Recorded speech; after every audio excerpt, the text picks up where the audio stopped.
Right. I call this meeting to order at 7 p.m. on Tuesday, April 4th. As you are able, please stand for the Pledge of Allegiance. I pledge allegiance to the flag of the United States, for which it stands.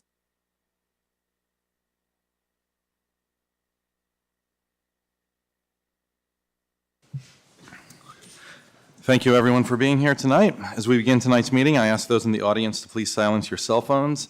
Cell phone notifications can be distracting to others in the audience and to us, the board, as we conduct our business. Thank you.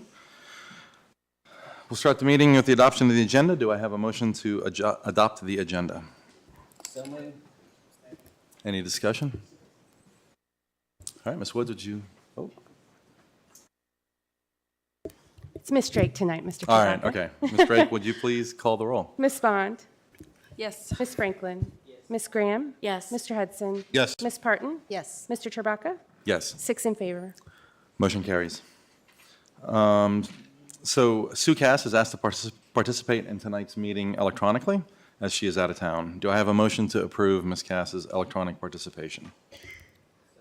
Second. All right, I have a motion and a second. Any discussion? Ms. Drake, will you please call the roll? Ms. Bond. Yes. Ms. Franklin. Ms. Graham. Yes. Mr. Hudson. Yes. Ms. Parton. Yes. Mr. Chewbacca. Yes. 6 in favor. Motion carries.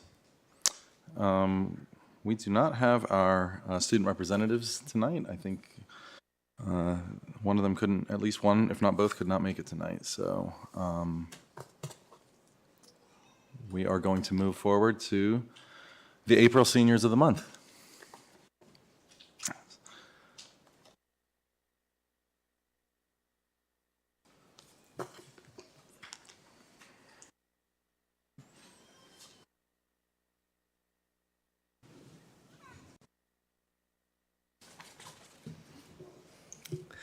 Good evening, members of the board. Dr. Bragan, it is my pleasure to present to you Auburn High School's April Senior of the Month. This month, we'd like to recognize Morgan Elaine Mundy. Morgan is here this evening with her family. I'd like to invite both of them to come up and join me, please.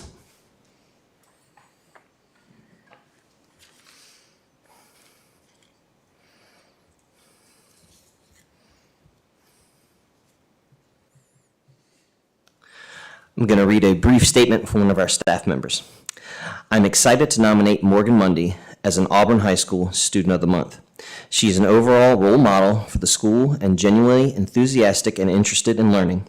Morgan's work ethic shows in my class, as well as her participation in sports, clubs, and other extracurricular activities here at Auburn High School. She is hardworking, honest, and compassionate, and it shows in her willingness to easily work with any classmate and to help American Sign Language students that are not her classmates, but in their first or second year of American Sign Language. I view what a wonderful quality for a lifelong learner and an involved citizen in any future community in which she lands. Morgan is a joy to have in class, and I wish her well for graduation and her future opportunities. Congratulations, Morgan.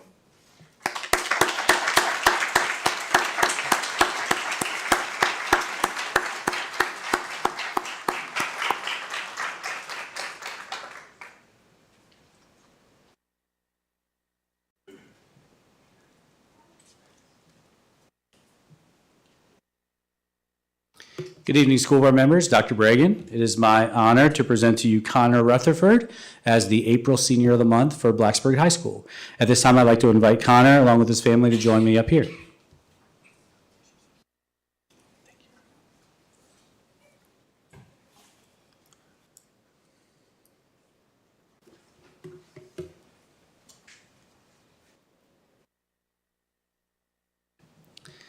Here's what a few BHS staff members had to say about Connor. Connor Rutherford is an incredibly talented student athlete who never forgets that he is a student first. His dedication to running and learning are equally impressive. At the same time, he is also more than titles and grades. Connor is a respectful, polite, and caring individual. He is dedicated to the investment in his perseverance, and he is incredibly humble, smart, inquisitive, and passionately driven to succeed. Connor has been an active member of the cross-country and track teams since he moved to Blacksburg during his freshman year, and he was most recently named the Virginia Cross Country Gatorade Athlete of the Year, and he will continue his academic and athletic career on scholarship at the University of Georgia. Congratulations, Connor.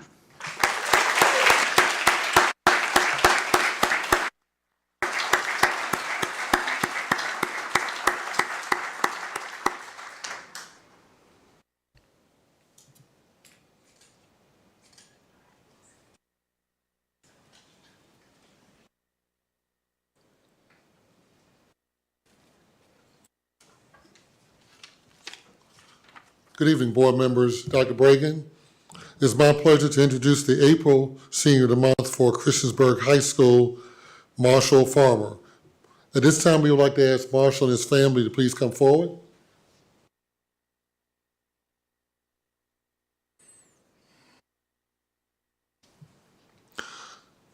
When asking some of his teachers to describe Marshall, they said, Marshall is a student who has embedded himself in the CHS Career and Technical Education program.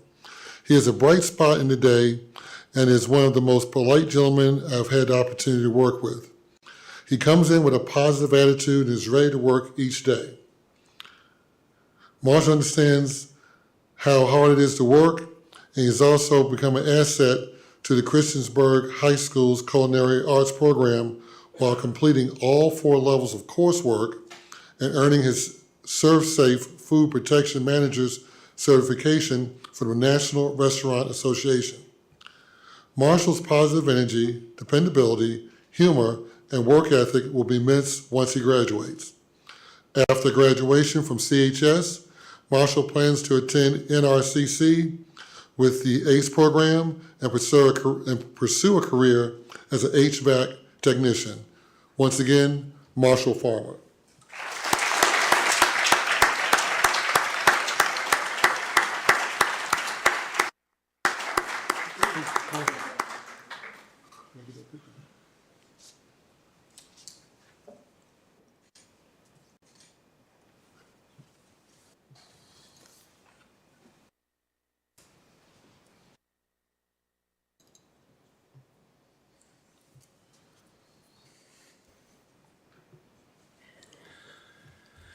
Good evening, members of the board and Dr. Bragan. It's my honor to be here this evening to recognize the April Senior of the Month for Eastern Montgomery High School, Allison Bauer.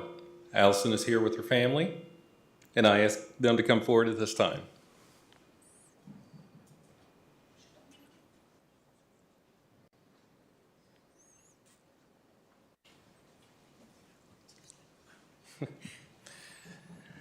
I will now share a quote from Emily Castle, Allison's agriculture teacher, that highlights the characteristics that make Allison a great Senior of the Month. In our school community, Allison is well known as a kind and enthusiastic individual. As a student, Allison has displayed adaptability, excitement for learning, and an unwavering self-motivation to excel. She has a passion for agriculture and has taken numerous classes to explore that passion, including small engine repair, floriculture, welding, and veterinary science. Allison serves as the EMHS FFA chapter secretary and helps plan and implement FFA events, manage social media accounts, and recruit new members. She has a can-do attitude and helps to motivate others around her. In addition to her being our FFA secretary, Allison is a member of the Beta Club, Yovaso Club, FFA horse judging team, FFA livestock judging team, and Allison also participates in volleyball, basketball, and softball.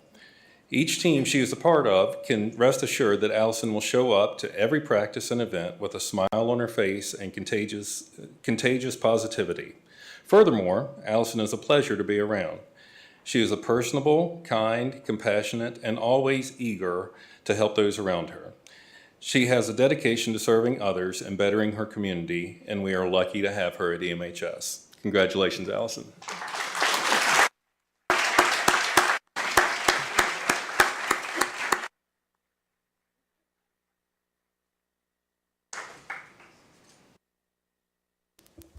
And Miss Mundy from Auburn High School, if you and your family could come back up.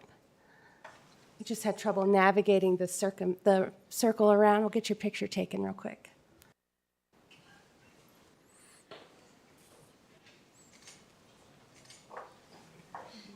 Thank you for your patience. All right. Thank you so much, principals, and congratulations to all of our seniors of the month. Next is the VHSL Athletic State Championships, and I see Mr. Husband coming up. Good evening, members of the board. Dr. Bragan, thank you all for the opportunity to recognize our winter season VHSL Athletic State Champions. We have both individual and team state champions from Blacksburg High School and Christiansburg High School this evening. To get started with Blacksburg High School is Mr. Simpson.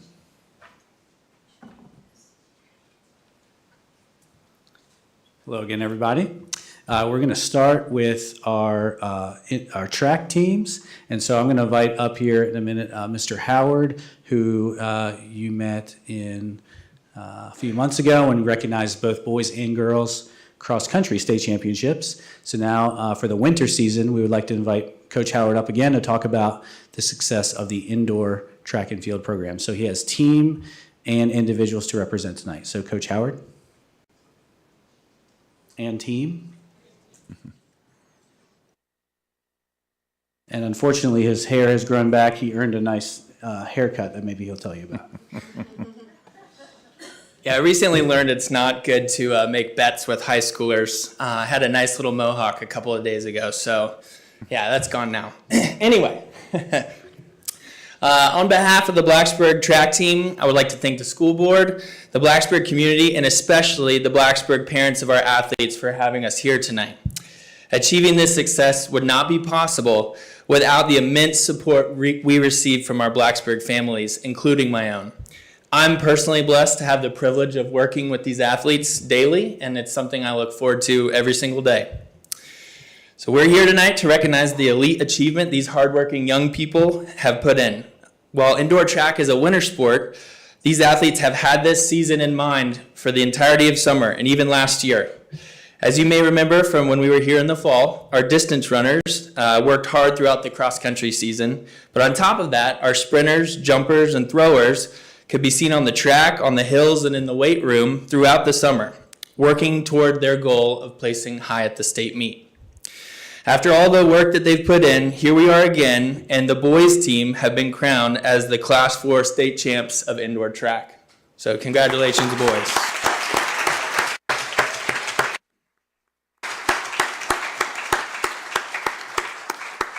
So it is worth noting that at Blacksburg, we pride ourselves in being the best complete team in the state. So this is something that we talked about after we completed the state meet at the indoor meet, and we got together. And our boys could not have achieved what they did without the help of our girls. And our girls could not have achieved what they did without the help of our boys. We pride ourselves in being the best complete team in the entire state. So while the boys were state champs, and we are very, very proud of that, we are also equally proud of our girls for getting second runner-up in the state after being seeded as the 5th team going into it. So we are very proud of our girls for being the runners-up, and without each other, we could not have gotten to where we are. Yeah, thank you.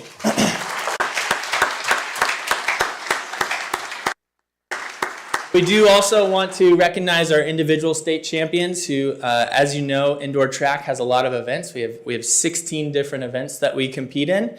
Last year, our highest place for any of the events was 2nd place, and we have a lot more 1st place finishes this year. So we're very proud and thankful for that. So you guys can let me know if I forget anything. So I would like to first recognize Katya Kellenbeck. So Katya was the Class 4 state champ in the high jump. We were very proud of our high jumpers. It was probably the best meet we could have had. We went 1st, 2nd, and 5th in the high jump. And Katya won after getting 2nd last year. She won with a jump of 5.2. She was also all-state in the long jump and all-state on the 4x2 relay as well. So congratulations to Katya.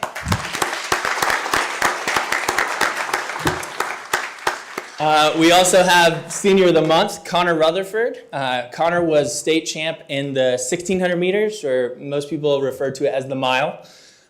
So Connor ran a time of 4:14 to win the state meet. That was not his fastest time of the season. He went on to run at the national meet. He placed 18th in the nation with a time of 4:10.53. So there is a reason he will be running on scholarship at Georgia and he will be a dog. So he was our individual champion in the 1600, and he was third place in the 3200. It's also worth noting that because Connor was in the mile, a lot of people did not think that they could place highly, and a lot of people bowed out of the race because they were afraid to race him. So it was pretty entertaining to see that, and yeah, we're thankful for Connor. So congratulations, Connor. We also have with us the boys 4x800 meter relay champions, state champions. They were the fastest 4x8 in the entire state of Virginia across all classifications with a time of 7:52. That means that each runner is running under 2 minutes on average for a half mile, very quick. So 7:52, and they were in the fastest heat possible at the national meet in Boston when they went to compete. And that team was comprised of Jonas Roach, Zach Davis, Connor Rutherford, and Eli Sterling. So congratulations to those guys.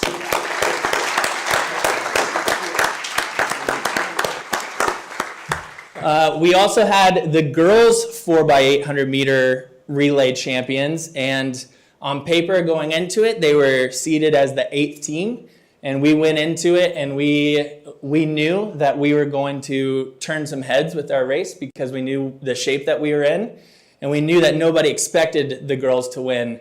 And so the team of, I'm trying to remember the order, it was Mia Farley, Allie McDonald, Tess Dickens, and Reese Bradbury. They ran a time of 9:23 for the 4x800 meter, and they beat the second place team by 100 meters, which is significant. And so, yeah, we were very, very proud to beat the next team by 15 seconds. And they had an amazing showing, and I've never been so scared of angry runners in my life because they ran angry and they ran to win. So congratulations, ladies.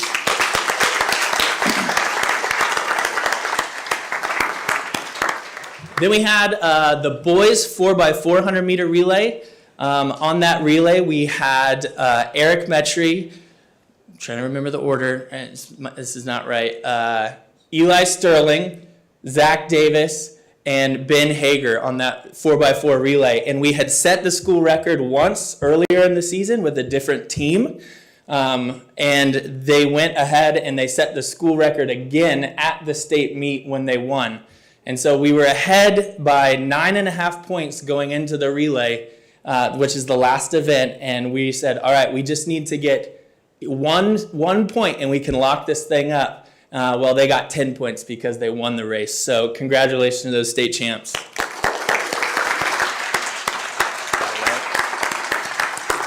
Yeah, thank you guys for having us here. I think it's great that you honor the teams this way because it really takes a community. So we're thankful for MCPS. We're especially thankful for the Blacksburg community. And I'm just so blessed to be a part of this team. And so I want to thank you guys for doing what you do every day. So thank you so much.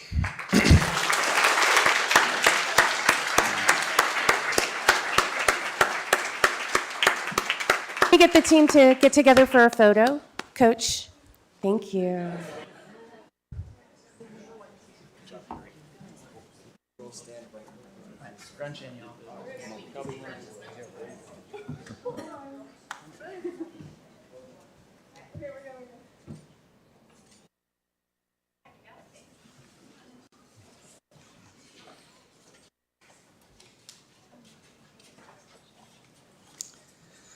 Next up for BHS, I'd like to invite Coach Chris Riley up to talk about an individual state championship in diving. So Coach Riley will come up. And swim and dive had a very successful season overall, but he's going to recognize our state champ diver. Thank you for having me. This year, the boys swim and dive team took second place at state, and our girls took fifth place. We did have one state champion, and it was Theo Villanueva. Theo started diving for me in 7th grade because I also coached at Blacksburg Middle School diving, and he liked it so much he started diving year-round. And as a freshman, he took 4th place. As a sophomore, he took 2nd place. And this year, as a junior, he was state champion, and I'm so proud and humbled to have coached him. It's fantastic. Thank you.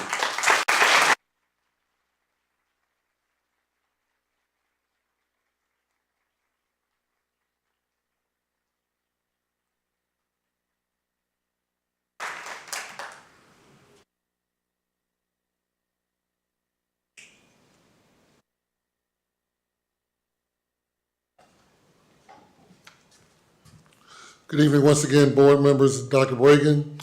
We're pleased to recognize the 2022-2023 winter season Christiansburg High School Blue Demon State Champions. And we are thankful to the board for allowing us to take a minute to honor these student athletes. In the winter of 2022-23, we had Class 3 state champions in 2 sports, one young lady and one gentleman. Our female athlete was not able to be with us this evening, but I'll still recognize her with some of her accomplishments.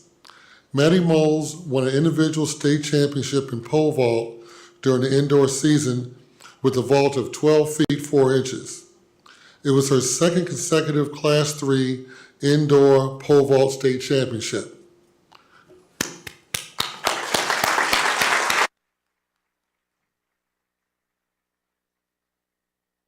Brady Hand. Brady, please come forward. He's with us this evening. And his family.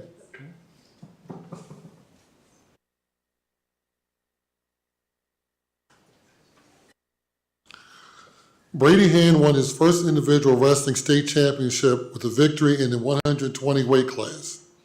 He won by a final score of 16-1 in his state finals match, a second period technical fall. Okay. During the season, Brady had a 39-4 overall record.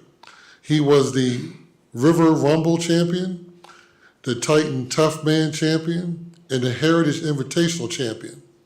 He was ranked number 2 overall in his class in Virginia at the 120 weight class. Congratulations to these fine athletes that come from Blue Demon Nation. Thank you.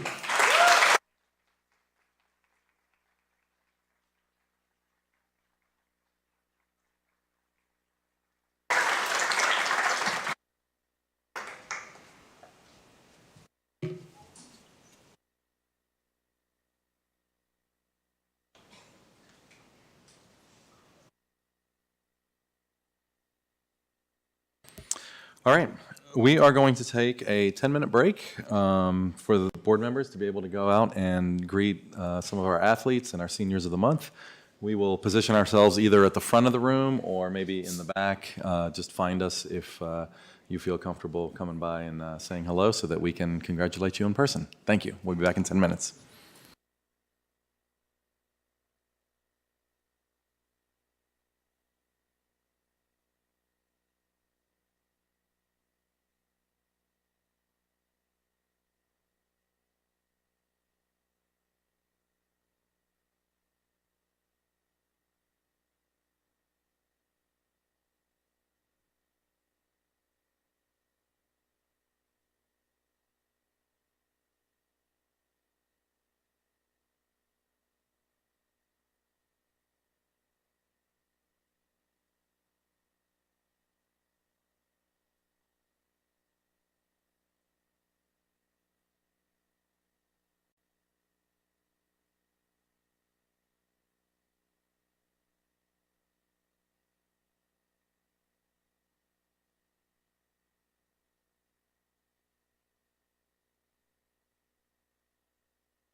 All right.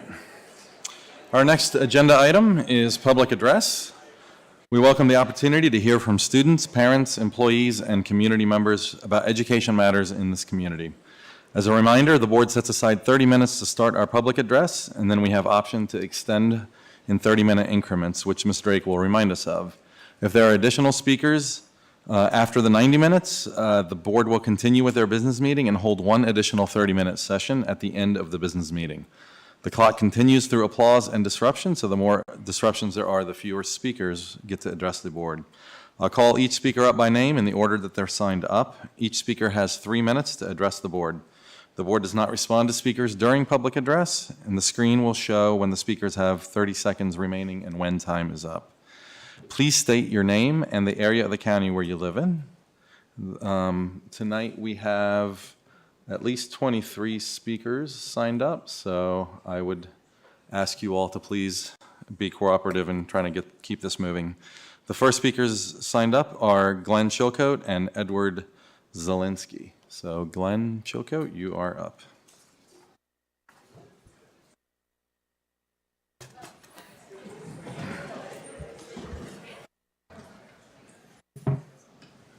Chair Chewbacca and members of the board. My name is Glenn Chilcote, and I live in Blacksburg. On April 4th, 1968, at 6:01 p.m., 55 years ago today, Dr. Martin Luther King Jr. was assassinated in Memphis, Tennessee. Dr. King was in Memphis to support black sanitation workers' efforts to gain better working conditions. I stand before you today asking that you vote to approve the resolution for collective bargaining. You know the facts. You have total control. Section 2.b.5 of the resolution states that the board retains all rights to undertake any actions reasonable and necessary to carry out the mission of the school board. It also states in section 6.b.8 that an agreement is enforceable and effective as a collective bargaining agreement when the school board approves it. We can't strike. That's illegal. No one is required to pay dues. That's illegal. Taxes will not increase because you can't levy taxes. We just want a voice, an outlet to communicate, collaborate, and compromise. I appreciate you all taking the time to discuss this important topic. I appreciate that you have used your meaningful seats to advocate for employees, truly. All we are asking is that you grant the hardworking men and women a seat to discuss items that would make MCPS even better. The employee perspective is vital. I hope you recognize this and that this meaningful outlet, which you completely control, can only improve MCPS. Thank you. All right, thank you, Mr. Chilcote. Next up is Edward Zielinski, and after Mr. Zielinski is Katie Seidemann.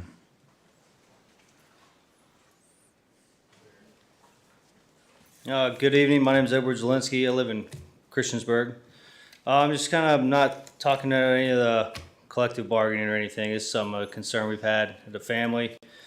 So my wife works at Falling Branch Elementary, and there's been a lot of behavioral issues that have happened throughout her whole year working there. And a lot of the stuff comes back is, well, we can't do anything. We just call the parent, we pull the child aside, and then they go back to the classroom. In the matter of this year, both my children's year of school, they've seen students throw chairs at teachers, cuss, swear, throw desks, threaten bodily harm to their other students. And all we hear is there's nothing that can be done. So we kind of had an idea. We talked at the house, and one of the options could potentially be, we have virtual learning in our in the U.S. now, and even in our county. Instead of pulling these kids aside and having them allowing to go back and disrupt the class. Why can't we put them in some sort of virtual learning, either for a little short time, improve their behavior, come back, but when they're just told, hey, that's not appropriate, there's no real disciplinary action that happens, it just doesn't get better. My wife's come home, she shared a lot of stuff about students coming to her saying, thank you for keeping me safe, thank you for making sure the bullies don't pick on me. And you can't be there and watch every kid. But certainly there are problems in there where it's just nonstop, almost borderline rioting in the classroom with some students. I mean, nobody's kid's perfect, I get that. But I think there's something should be done, or at least discussed about that as being a disciplinary action. Is if you cannot participate in the classroom and focus and be in a safe learning environment, then you need to be put into some sort of virtual learning where you can improve your behavior. It's very tough. I get it to come up with these rules and other stuff. It's just an idea we had. My wife pressed me to come up here and please speak, and I did because I support her and I support the school district. I love my kids go to Falling Branch. They love it there, except when a kid throws a chair in the classroom or whispers in their ear, I'm going to bring a knife to school and cut you. And my kid comes home, and then I have to talk to him about that. And it's pretty serious.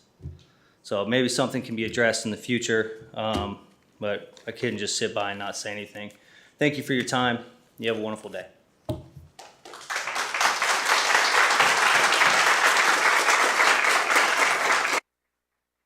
Folks, please, we've asked for no applause. Don't make me ask again and again and again. All right, next is Katie Seidemann, and after that, Nick Shepard.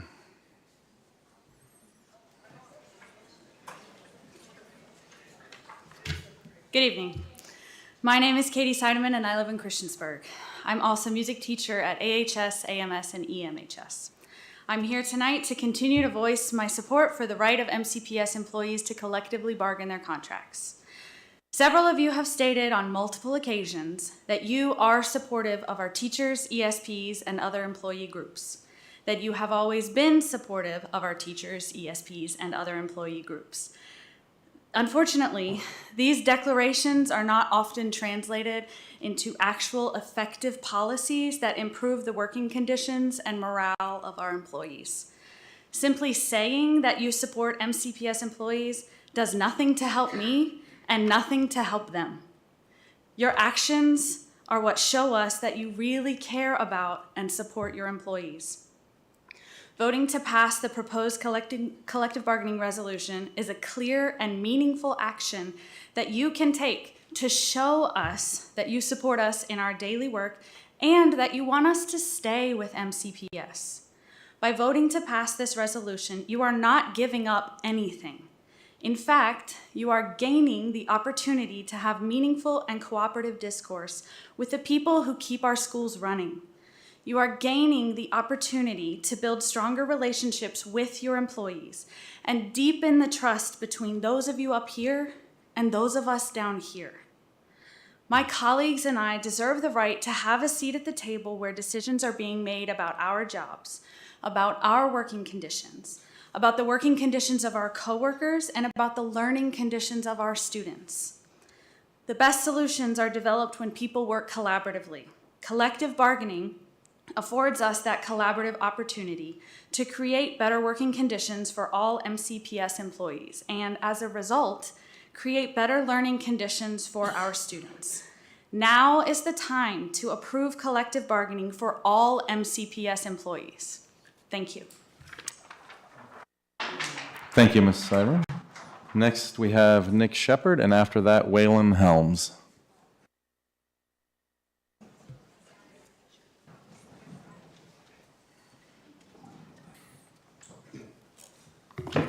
Good evening, board. I'm Nick Shepard. I'm a student at Auburn High School. I'm here today to talk about this book. 3 weeks ago, my class and I were given this book to read by our English teacher. Now I'm going to read you a few pieces from this book, but before I do, I'm going to let you know that this book was read aloud by our teacher in a classroom full of my peers. On page 13, it says, quote, Margot's best friend started a rumor that the real reason he had blood in his urine was due to chronic masturbation. On page 14, it says, quote, Bro, I saw your mom kiss you on the cheek this morning, and forgive me, but I swear to God I was like, man, I wish I was Q, and also, I wish my cheeks had penises. On page 37, it says, quote, my lovely boyfriend of lo these many months is fucking my best friend. On page 41, it says, quote, I found myself feeling slightly bad for Jason. It wasn't his fault he had a micro penis.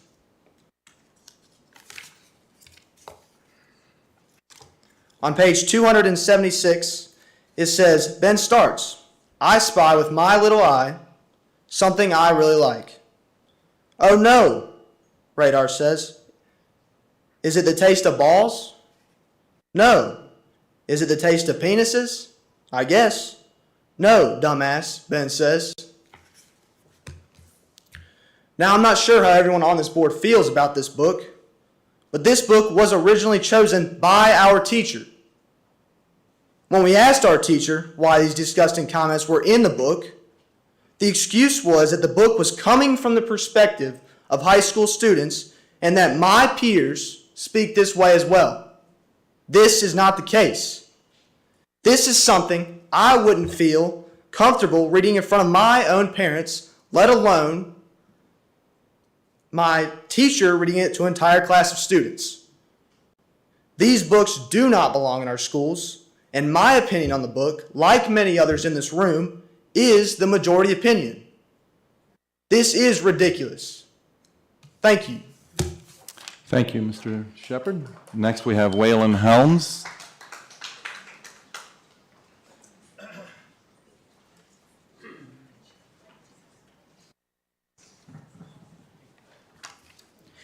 Good evening, members of the board. I'm Waylon Helms. I'm a student at Auburn High School, and I'm here today in support of Nick Shepard's message in that sexual and pornographic books do not belong in our schools. We're the majority opinion. Thank you. Thank you, Mr. Helms. Next up is Kobe Dalton, and after that is Shane Riggins.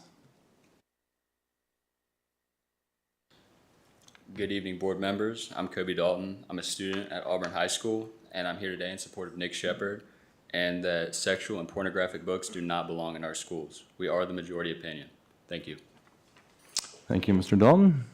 Next up is Shane Riggins, and after that, Carter St. Clair.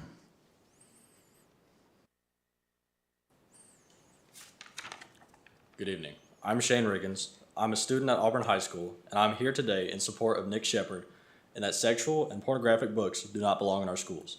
We are the majority opinion. Thank you. Thank you, Mr. Riggins.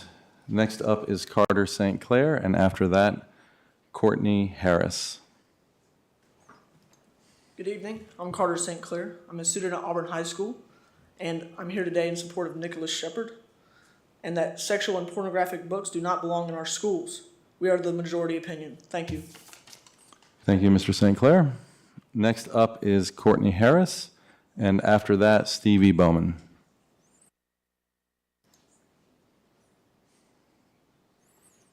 Is Courtney Harris here?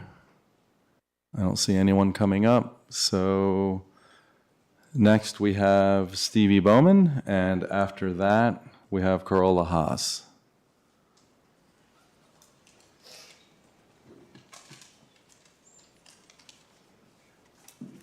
Good evening. My name is Stevie Bowman. I'm the chapter chair of Moms for Liberty, and I live in Reiner. I was at the work session 2 weeks ago where a collective bargaining agreement was discussed. At that meeting, it was very obvious that there are still a lot of unanswered questions as to how this will work in our county. I was bothered by the comment made by Ms. Franklin that the board was overthinking this agreement. I don't believe this board should vote on any agreement until every single one of you understands what you are voting for. I would have to disagree with Ms. Franklin and argue that more discussion needs to occur before a vote. You need to have certain questions answered before a vote, such as, how is this going to affect our county? How much money is this going to cost the taxpayers? Will this benefit our students? Will it be a hardship for some teachers to pay dues? As a former teacher myself, I don't think any teacher should ever have to pay a penny for a seat at the table. You should also consider that laws at the state level are ever changing. While the teachers union cannot strike in the state of Virginia right now, this could change in the future. This would be detrimental to our children. We have a lot of young people here tonight, a lot of students. I want you to take a look at them tonight. Really look at them before you vote on a collective bargaining agreement. Is a teachers union really what is best for our children? No, it's not. A teachers union represents the teachers, not our children. It is your job, the board, to make decisions regarding our children. When it comes time to vote, put our children first. Thank you. Thank you, Ms. Bowman. Let's see, next is Corolla Haas, and after Corolla Haas is Mike Scari. I hope I'm saying that right. Thank you. My name is Carola Haas. I live in Reiner, Virginia. At the March 21st meeting, during the discussion of collective bargaining, Mr. Chewbacca and Ms. Franklin suggested the importance of including curriculum and used the problematic implementation of StudySync and Benchmark as examples. Ms. Parton said she didn't think there had been any problem with the process used and called a central office administrator up to explain the timeline. After all that has happened, I was shocked that an administrator would stand up here and continue to attempt to mislead the board. And I was saddened to see that she was successful when Ms. Parton said, "It sounds to me like, again, there was plenty of time given." Since some members of the board apparently have not had time to read the report on ELA curriculum adoption and implementation that was presented to the board last month, I would like to clarify a few points and read some excerpts here. I urge you to read the report and to stop tolerating misrepresentation and disrespect for teachers. First, to clarify, two concerns about timeline may have been conflated: adoption and implementation. Unfortunately, with StudySync, there were major issues with both, which go far beyond a problem with timeline, but the timeline issues contributed substantially to the problems. I provide excerpts from pages 7 to 15. The administration authored a textbook adoption process document outlining 4 steps. None of the steps were completed according to the timeline projected by the division to ensure it would be prepared to implement StudySync at the start of the new school year. The earliest date the administration said it could get teachers together for the presentation and vote was April 29th, although the ELA curriculum administrator assured the board that even if teachers could not attend the vendors' demonstrations, they all would receive a temporary login and would be able to continue to explore and kind of look at the proposed curriculum. At the first reading at your May 17th meeting, the board was told the vendors would not provide access until after the purchase order had been processed. Teachers would not have account access to start perusing until sometime in the summer. So that's the adoption issues. Implementation. On July 22nd, the ELA curriculum administrator wrote ELA teachers to share preliminary information on the implementation of StudySync, with the first training scheduled for August 11th, 6 days before the start of the new school year. On August 10th, just 1 day before training with McGraw-Hill sales representatives and 7 days before the start of the school, the ELA curriculum administrator emailed ELA teachers, "We are live." Not only were teachers having access issues, so was the ELA curriculum administrator herself. On August 16th, she emailed the supervisor of instructional technology, "I still don't have access through Clever for StudySync. How do I get in?" The ELA curriculum administrator still had not started to draft a division-wide implementation plan. On August 28th, after watching McGraw-Hill webinars for administrators, she emailed StudySync to request documents referenced to the webinar, saying, "I would love to have that for helping me shape the 3-year implementation plan I am now drafting up." The teachers did not have a lot of time. Thank you. Thank you, Ms. Haas. Next is Mike Scari, I think, and then after that, Elisha Vaught. And as Mr. Scari is coming up, I'd also like to remind people in the audience, please don't laugh, make comments, and other distracting noises when speakers are talking. Please let them have their 3 minutes. Thank you. Hi, Mike Scari, Christiansburg, Virginia. Make any joke you want, I've heard it all. So I'm a parent of 2 kids in the Christiansburg Strand, and I'm here to talk about a couple facts first. Number one, every single teacher that have touched my kids' lives has gone over and above and been a positive force for them. Number two, Montgomery County, as you probably know, was recently ranked number 10 in the state for academics, and I think that's not a small thing. And I think that the biggest reason for that is our teachers. In fact, I've been standing in the back tonight, and I've seen teachers here working, doing some schoolwork, grading papers, things like that. I think clearly the teachers want collective bargaining, and I think we ought to give it to them, and I think they deserve it. Thank you. Thank you, Ms. Scary. Let's see, next up is Alicia Vaught, and then after that is Kim Bowman. Good evening, school board members. My name is Alicia Vaught. I would just like to start off tonight saying, yes, we do love our teachers. We love them a lot. But school is not about our teachers. It's about our students. We've put our students last for a long time now, as is evidenced by their scores from their reading and math. The teachers' unions, that's a different story. The teachers' unions, number one, the employees are not supposed to have more say and more control than the employer. That's just the way it works. Number two, the teachers' unions. These are the same teachers' unions that advocated to keep our schools closed during the pandemic. They're the same unions that convinced our teachers that our kids were, quote, super spreaders. They're also the same ones that colluded with the Biden administration to label the concerned parents that spoke up at school board meetings as domestic terrorists. Why would we want to put the teachers' unions in charge of our kids like that when they absolutely hate the parents? This is nothing bad to say about teachers. They're completely separate than the teachers' union that wants to take control of our kids. And that's what we need to keep in perspective here, because we cannot have the people that hate the parents come in and be in charge of our kids in our school, because the parents' rights goes out the window when they come in. I would ask the people that are not seeking re-election, the 3 of you that are not seeking, to please abstain from voting on this, because this is going to create something that you're not going to be here to clean up. If this all goes south, you guys are not going to be here to deal with the ramifications of that. So I would ask you, please refrain from voting. And the rest of you, I would ask you, please vote no on collective bargaining. Now, I know some of you are in favor of unions. Unions are completely separate and different than a teacher's union. Unions don't belong in our schools. We've got to put our kids first. We have to. Look at the result of not putting them first. They're falling behind. There are cases of anxiety and the mental health issues in our kids. None of that's being addressed. The kids are being put last, We're not thinking about all of the things that we can do to help our kids. We're only putting the teachers' unions and what they want in the forefront. That's what this whole fight's been about for the last 2 years.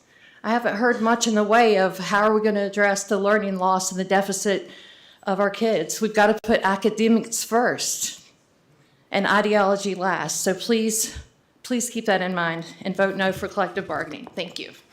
Thank you, Ms. Vaught. Next up, we have Kim Bowman, and then after that, we have Darlinda McChain.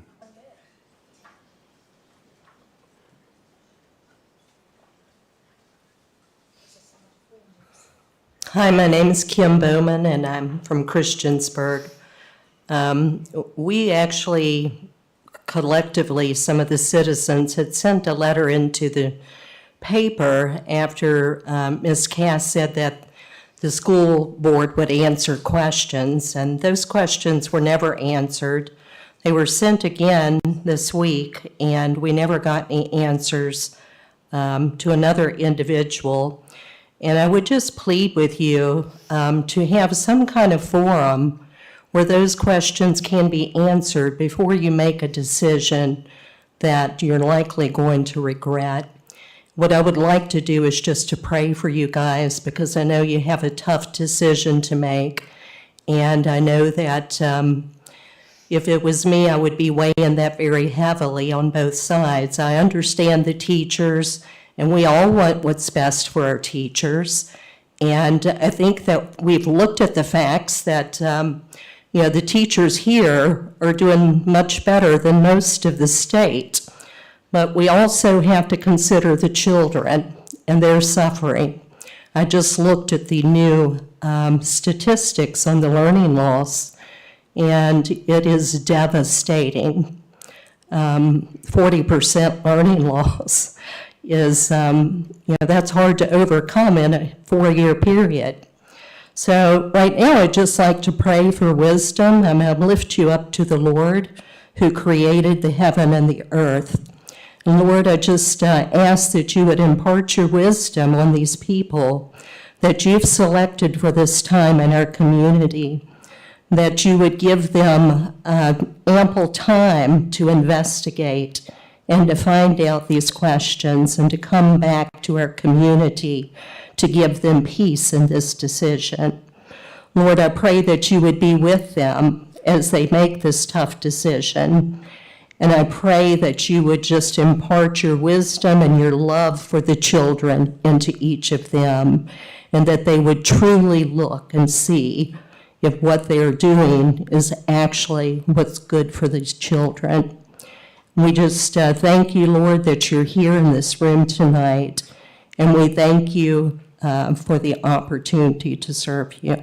In Jesus' name we pray. Amen. Thank you, Ms. Bowman. Next up is Darlinda McChain, and then after that, we have Jenny Perfader.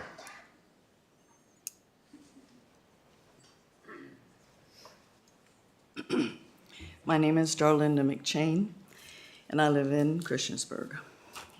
And I was going to lift you folks up too with this important decision in front of you. And I want to say, I want to pray.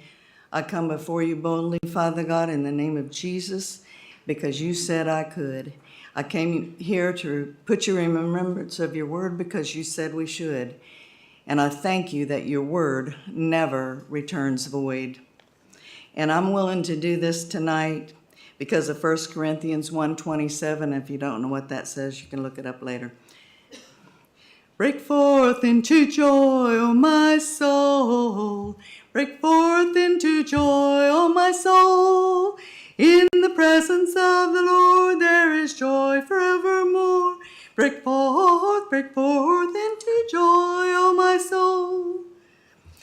Whosoever shall confess that Jesus is the Son of God, God dwelleth in him, and he in God.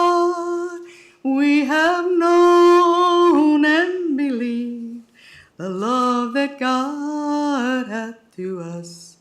God is love, and he that dwelleth in love dwelleth in God, and God in him.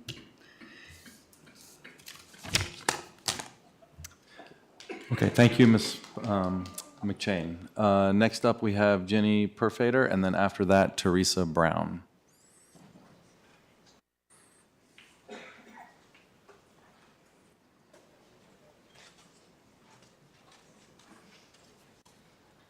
Hello, my name is Jenny Perfader, and I live in Blacksburg.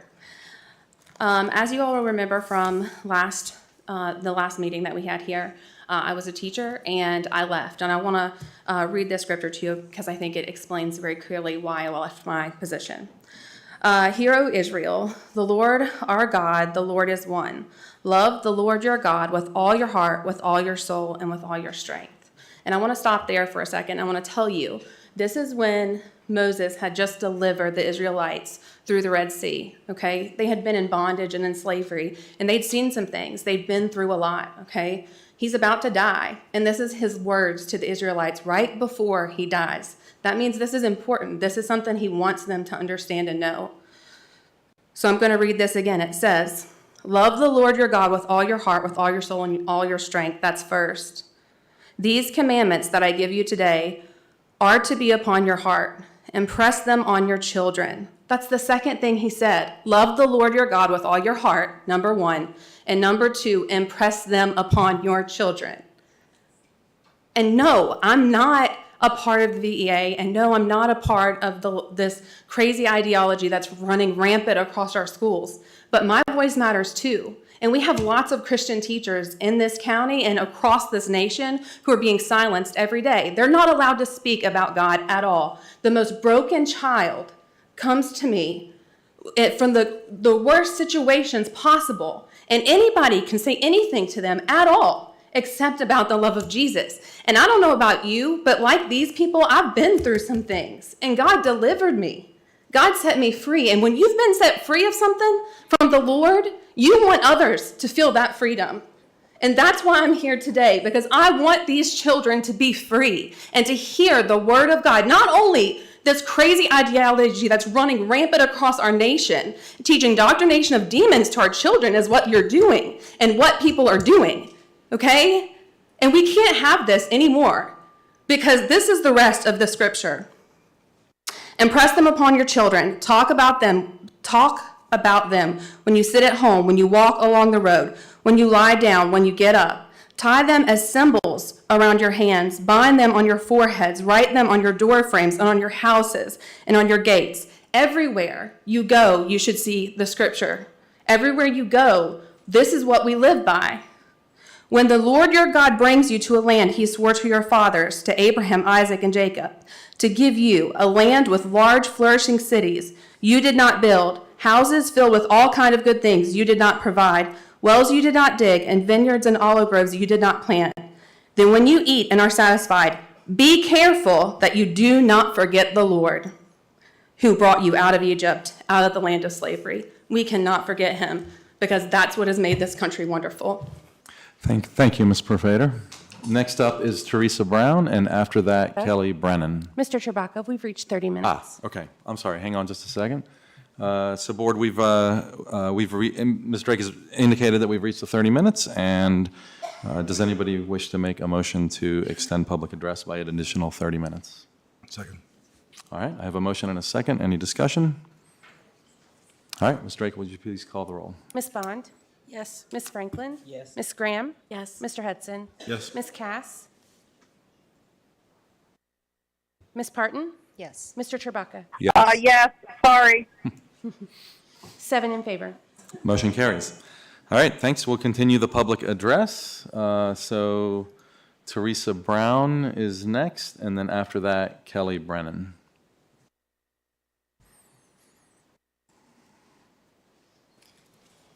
Hi, my name is Teresa Brown, and I'm from Christiansburg. My daughter is a student at Christiansburg High School, and listening to everything that's went on, I feel shame on me for not stepping up and coming in sooner and start being a voice for my child even quicker. As I stop and I look at what the Code of Conduct says and how all of that goes forward, and I'm listening to what everyone is saying about, be for our students, be for our students, be for our students, I'm also hearing my child come to me and say, Mom, the only person I trust is a teacher. The only place I feel safe is going to this teacher or that teacher. And I have a problem with that because my child has came to me at the very beginning of the year being bullied, being harassed. We went before the 9th grade principal, and while we were in there talking to her about doing a no contact order against 3 other students, my daughter gets a text, to which, by the way, my daughter is biracial, and it's called a monkey ass. And one person says, well, isn't that racial? And the kid says, I don't care. Later on, and the principal was there, the principal saw it, the 9th grade principal. Then later on, being called a faggot. How dare them? Because the last time I checked in the Code of Conduct that my child signed and that I signed, and that I feel confident that every student in that school was to have signed, every teacher has read, and then I would hope that each and every one of you. My child has continued to be harassed. She has went to the principal. She has done her part. I have tried to teach her to stand up above and beyond what a bully is doing and to use her voice, because once she leaves home, Mama can't always make it right, and we have an obligation to teach these children. The only safe haven that my daughter has is with a teacher.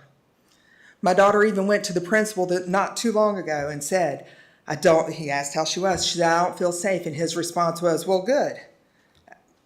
I don't think he meant it in a smart aleck way, but then proceeded to ask why. And she said, I don't feel safe here. There's nowhere to go. I keep getting bullied and harassed, food thrown at me, drinks thrown at me. She goes and tells the teacher, ninth grade principal tells her, you're just trying to get out of class. My student is an A student. My child is an A student. It saddens me that those in the school with a glorified title above teacher has done nothing but pass the buck. And every person that I have reached out to, I've had to continue to reach out to them, with the exception of one. With the exception of one, and it's wrong. It's wrong to allow this harassment to go since the beginning of the year. And then for the school system to fail our teachers and anyone else who is utilizing the materials that they have there. Thank you, Ms. Brown. Your time is up. I'm sorry. It's wrong. Next up is Kelly Brennan, and after that, Matthew Fentress.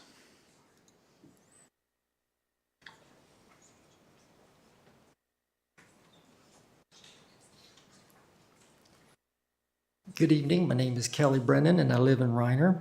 I'm here in support of the collective bargaining resolution before you. I'm also here to speak to you about the citizens report delivered to you 1 month ago. Once again tonight, you've heard all the good reasons for supporting collective bargaining at MCPS. You know the details of this resolution, and you know they allay the typical concerns regarding unions and collective bargaining. And finally, you retain full authority in the management and operations of this school system. It is a sound resolution and a great place to start. Had only this agreement been in place a year ago, with the topic of curriculum having been specified in the resolution, there may well have been no cause for a citizen inquiry into the study sync situation. You have already heard tonight about the continuing mischaracterization of teachers' access to the study sync platform and the continuing characterization of teachers, by extension, as being derelict and whiny. This is inaccurate and must stop. Read the report, which through FOIA public records reveals a different story. The crux of the problem began on August 11th, 6 days before the start of classes, when teachers were told they were to teach 85% to fidelity on a digital platform they only that day had been trained on, and told further that they could not use any novels or supplemental materials not found in StudySync. This was a radical departure from past textbook adoptions and dismissed teachers' experience, knowledge, and familiarity with their students. As distasteful and difficult as this was for teachers, with subsequent distressing impacts on students, a more concerning disdain among certain administrators for vested teacher discretion is revealed in this report. Certain administrators, without your consent or consultation, attempted to rewrite board policy in order to codify their disdain for, as they put it, teacher autonomy. I implore each and every one of you to read, digest, assimilate, and respond to this report. There is a lot there. It will take some time, but it must be read in its entirety in order for the scope of the problem to be grasped. Please support collective bargaining and read the StudySync report. Thank you. Thank you, Mr. Brennan. Next up is Matthew Fentress, and after Mr. Fentress is Joanne Price. Good evening, Dr. Bragan and school board. My name is Matthew Fentress. I reside in Christiansburg, Virginia. On April 4th, 55 years ago today, American civil rights leader and union advocate Martin Luther King was assassinated, murdered, for speaking up for working conditions for Black Memphis sanitation workers. Isn't it fitting that we meet here tonight, asking for the right to collective bargain? As a teacher, looking up the antonyms for the words collective and bargaining, you will come across divide and begging. Therefore, the question is clear. Do you want staff to be divided and begging, or collectively working together for what is best for our kids? Give creed to Dr. King's dream and please support collective bargaining. Another thought, our political system, some would say our country, has been hijacked by those in positions of power, and many of us continue to give the hijackers more power. Our leaders have been locked in perpetual warfare, never truly accomplishing anything, and often the casualties are our children. Americans are getting angry at the system, getting angry at each other, and our country continues to be more and more angry and divided. There are too many of us wanting either their Republican or Democratic team, sports team, to win, as democracy continues to lose.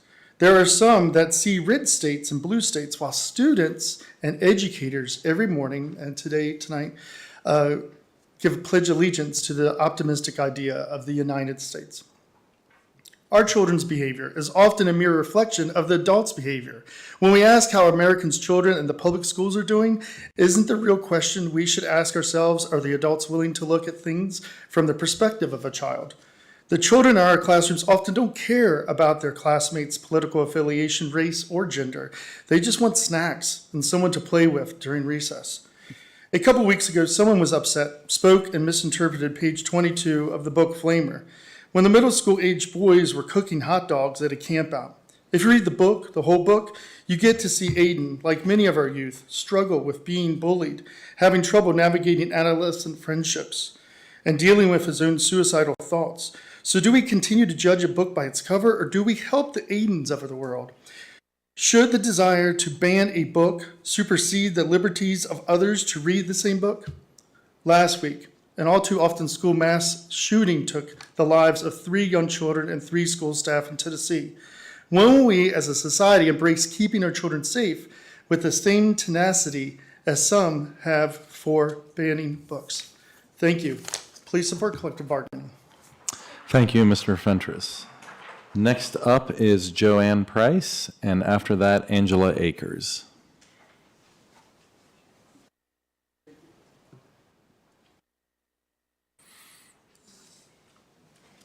Good evening, School Board, Dr. Bragan.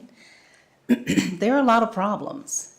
You've heard a lot of them tonight, but there is only one solution. Every day they pass me by, I can see it in their eyes. Empty people filled with care, headed who knows where. At the end of transgenderism, then what?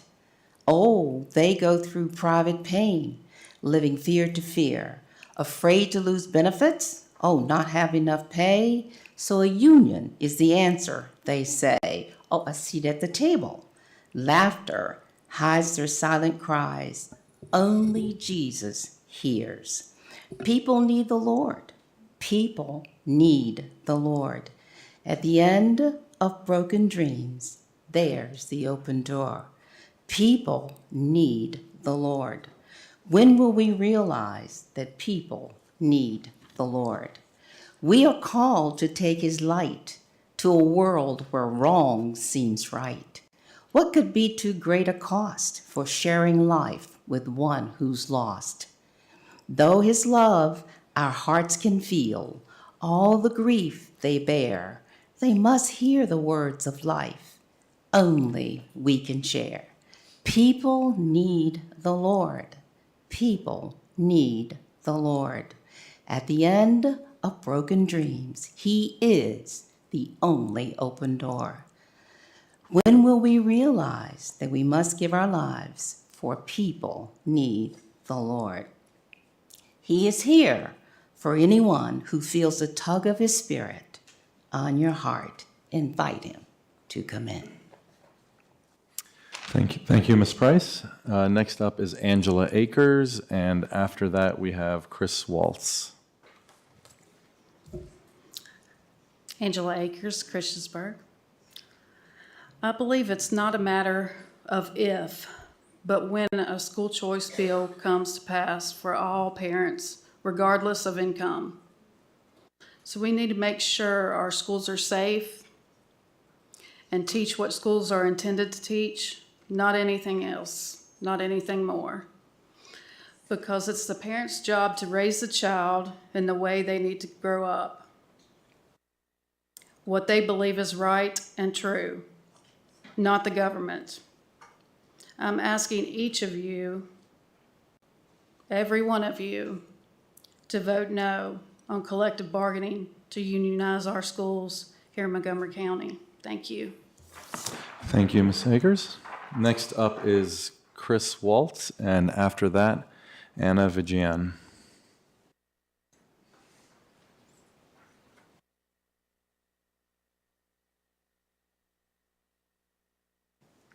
Chris Waltz, Christiansburg. I'm here about the collective bargaining. I don't have any kids in school, mine are all grown. But it's fairly obvious that these teachers would like a union. And what the union is going to give them is some support and some protection. Because, you know, some of the parents these days are getting pretty outrageous from what I've seen. And they Maybe get closer to the mic, that might help. Sorry. They could use it. You know, it gives them some protection. And with some of the stuff, I listened to some of these things when I was in school. I mean, there are lots of books that are in there. You know, they want to ban books. I mean, all kind of books. You know, of Mice and Men, Grapes of Wrath. I mean, you know, all these books that I've read, I've seen the movies, saw when a kid. I don't know why they want to shelter their kids so much, because they're going to have to live in the real world someday. And as a veteran, a 10-year Navy veteran, I can tell you that I've heard some stuff from some of these high school kids out when their parents aren't around that would make a sailor blush. And that's a pretty hard thing to do. So yeah, I mean, I think you should give them that. They need a seat at the table. And some of the people that are so against the unions, the breadwinners in their families are in unions at places like Volvo, truck drivers, things like that. Why are they so against this? That'd be a question I would be asking. Thank you. All right. Thank you, Mr. Waltz. Next up is Anna Vigian, and after Anna, I have somebody signed up without a last name. It just says Johanna, so maybe Johanna Holmes?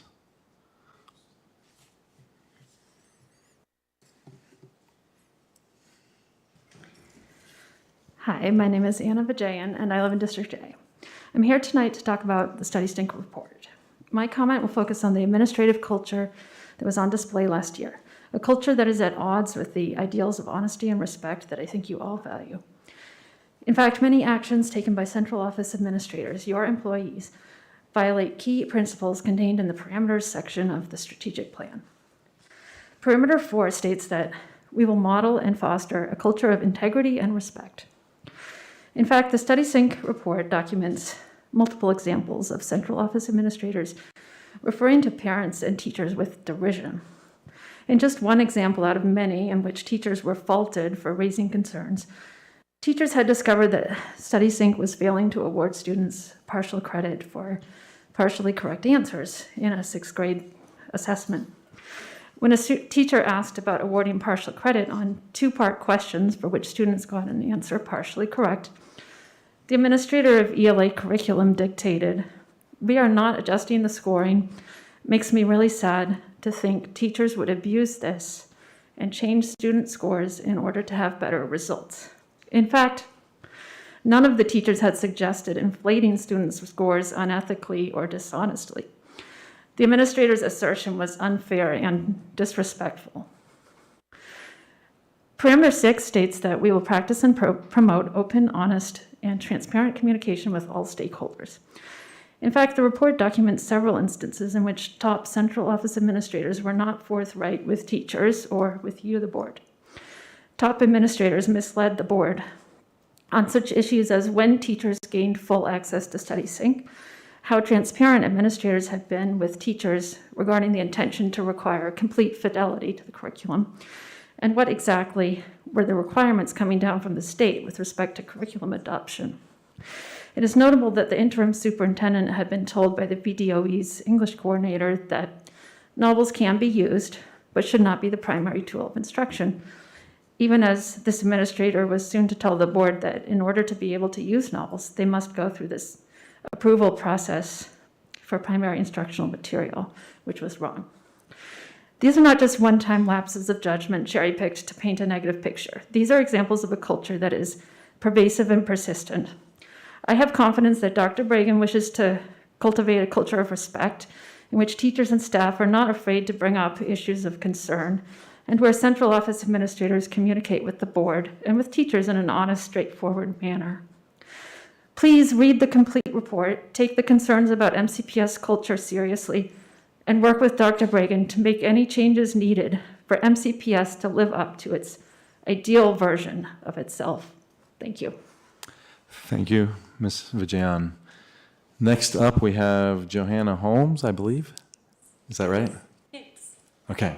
And, I'm Johanna sorry. Hicks. Hicks. Okay, sorry. There wasn't a last name in the sign-up sheet, so I just went with what the email was. Wow. Okay. And after Ms. Hicks is Annie Chilcote. Johanna Hicks, Christiansburg, Virginia. I have 4 children in the school system. Thank you to every single member that is sitting here tonight. Playing politics. Talk about making someone happy or someone unhappy. I'm glad I'm not in your shoes tonight. I do pray for your decision making though. Talk about school unions. Is this about the children or about politics? What is it really about? Where will the money be spent at? From my understanding, some of the school unions have been known for spending much of it in lobbying and campaigning activities. All teachers' unions spend money in campaigning donations, get out to vote drives, the endorsement to candidates, lobbying in state capitals, and other political activities. And the Bible says, let these children alone. Don't get between them and me. These children are the kingdom's pride and joy. Mark this, unless you accept God's kingdom in the simplicity of a child, you'll never get in. Think about our children tonight. Obviously, our teachers, we're grateful for having them. And I hope you make the right decision. Thank you for being here tonight.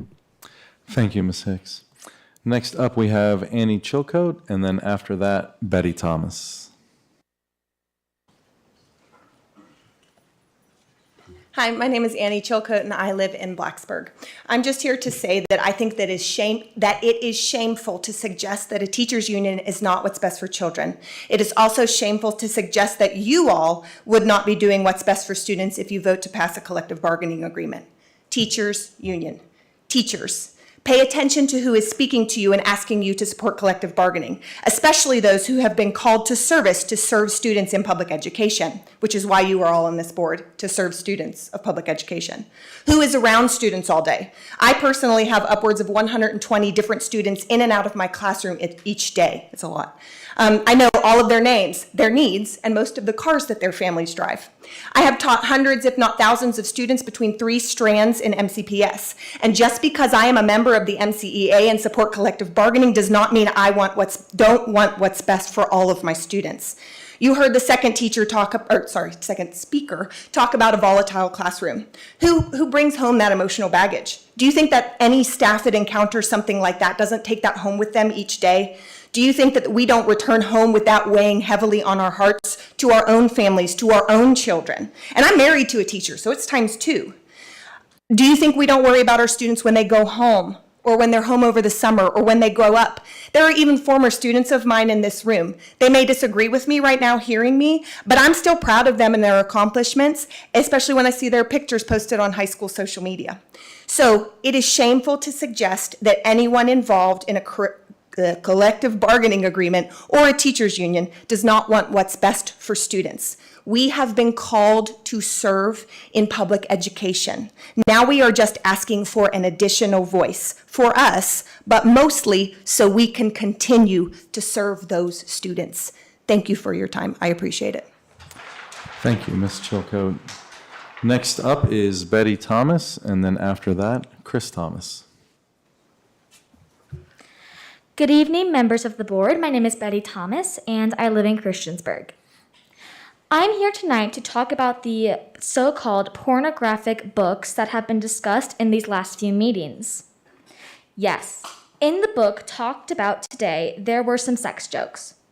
So what? As a young child, the things said in these books, they don't matter. I'm not going to be traumatized for life. I'm not going to be exposed to something horrific. It's just words on a page. I've read some of these books, specifically the one Flamer, and I loved it. They were funny, inclusive, and just good books. I don't care about these so-called pornographic things in the book because they don't matter. And just make sure, as a side note, make sure to vote yes for collective bargaining. Thank you and good night. Thank you, Ms. Thomas. Next up is, thank you, Betty Thomas. I haven't figured that one out yet.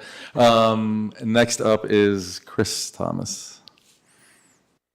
I will note that Betty wrote that sitting in her seat. Anyway. Hi, Chris Thomas, Christiansburg, Virginia. It bears repeating that the agreement before this board is not one that compels the payment of dues. It's not one that can increase taxes. It's not even one that can affect teacher salaries. Indeed, the proposed union has literally no vote and no statutory authority whatsoever.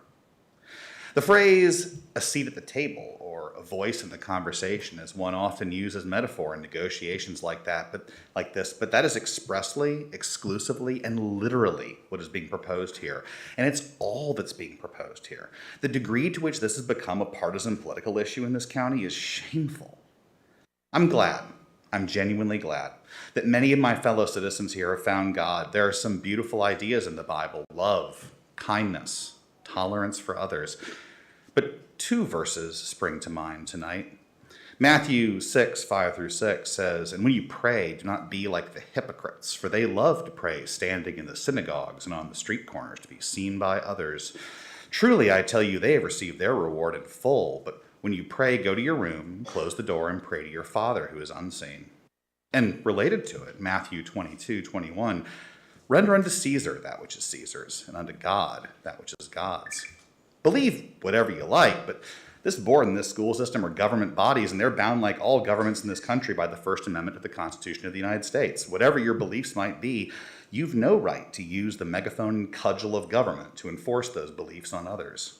And indeed, on that topic, I'd like to speak next in defense of John Green's paper towns. First and foremost, let's clarify something. Paper towns is not pornographic. Words have meanings, and the word pornographic has a legal one, generally not construed to include a coming-of-age story about love, innocence, childhood, and radical hope. Of course, pornographic does have a colloquial meaning as well, and while I certainly don't want to yuck anyone else's yum, it's an odd choice, but you do you. Paper Towns debuted at number 5 on the New York Times bestseller list. It's been made into a film, which I note is rated PG-13, but more importantly, it's an award-winning novel by a superstar young adult author. It's a powerful and important piece of literature, and one that has a well-deserved place in our English curriculum. So once again, I find myself in uncomfortable agreement with my friends from Moms for Liberty. We should put academics first and ideology last. We should stop entertaining this absurd notion that high school students can't handle a little off-color banter or the occasional swear. Many of the people here tonight seem to want their children to receive a religious education, and they should feel free to avail themselves of it elsewhere. Thank you. Thank you, Mr. Thomas. And that brings to a close our public address. So next on the agenda is, I believe, consent items. So board, if no one wishes to move an item out of consent, we will consider those items approved. Do I have a motion to approve the payment of the bills as presented? Second. I have a motion and a second. Ms. Drake, will you please call the roll? Ms. Bond? Yes. Ms. Franklin? Ms. Graham? Yes. Mr. Hudson? Yes. Ms. Cass? Yes. Ms. Parton? Yes. Mr. Chewbacca? Yes. 7 in favor. Motion carries. All right, we're on to the business meeting portion of our meeting. First up is the report from the superintendent, Dr. Bragan. Thank you, Board Chair Chewbacca. Few things. One I want to comment on we've discussed VCOM and our agreement with them to provide athletic training services over a few meetings. So at some point, I thought it'd be a good idea to talk to people from VCOM. And I actually reached out to their president and also that's not easy for say, the provost. She's acting in both capacities at this point, Dr. Rawlings. I just want to share with the board that we had a really great conversation as an institution that's been in this community for a long time. They want to do all they can to work and be good neighbors and good stewards of what they do here. And we started a dialogue that I hadn't had before with her. I don't know where it will end or if it will mean they'll be able to provide the services that we request. But it's definitely worth pursuing and worth moving forward right now. So I wanted to share with the board. It was a really productive conversation, and I was very impressed with Dr. Rawlings and her desire to be a good steward and community member for the doctor of osteopathic program that they have over there. So I wanted to share that with the board. And she had not had she had heard a few meetings or people got back to her on what was discussed, and she wanted to make sure that we were able to talk about it in person and maybe choose a different path. So I want to share that with you, and I'll update you as we get more information after the break. We do plan to meet again, so I'll share that with you as well. You're going to find on the agenda tonight, and Mr. Knott, I apologize, is going to talk about a school calendar for discussion that we talked about it at our agenda prep meeting. And this came from a discussion that I had at the Region 6 Superintendent's meeting. Again, I'm new to Virginia. I'm new to, how we do things in Montgomery County. I'm willing to learn and trying my best to do that. And at the meeting, I discovered that every other division that was represented there had a school calendar day of 180 instructional days. And our calendar has anywhere between 172 and 173. So I came back to our administrative team and asked them to take a look at that. Were there some things we could look at our calendar to increase the number of instructional days? I don't know how we got to 172 or 173 or what was the impetus behind that. I really don't have that knowledge, so I don't want to speak to that. But what I do know from my past history and from my time here, 173 instructional days is not enough for our needs of our kids, and especially after the pandemic and the learning losses that had occurred. So we're looking at trying to add more days. Mr. Knott will talk a little bit more about that. But one of the things that we wanted to make sure of, and there's two, that we don't take away from the support and work days as best as we can for our teachers to provide them that opportunity to do the planning and the training and the things that they do need to do. So we kind of got to figure all that out. And we also didn't want to change anything for the start of school in August because people and families have made plans already. That wouldn't be fair. So it's up for discussion. Mr. Knott's going to share with all of you, and I think it's something that we want to look at moving forward with and trying to get more instruction for our students because they really need it. And lastly, I just want to announce that kindergarten registration is open and it's online. So anyone that has a child that's going to be 5 by September 30th, which happens to be Ms. Drake's birthday as well. I won't tell you what year that will be this year. But please do it, and please do it as soon as you can, because as we prepare and plan for our classes, we'd like to know those class sizes the sooner than better. Thank you, Board Chair. All right. Thank you, Dr. Bragan. Next up on the agenda is collective bargaining resolution, and I think at our last meeting, a majority of the board agreed to move forward with action tonight. So with that in mind, does anyone wish to make a motion regarding collective bargaining resolution? Can you unmute your mic, please? I will. Can you hear me? Wait a minute, Sue. Oh, I'm sorry. Did I cut you off, Penny? I'm sorry, I couldn't hear you. Okay. I didn't have a microphone on, sorry. I move that we accept the collective bargaining resolution before us. Second. All right, Board, I have a motion and a second. Is there any discussion?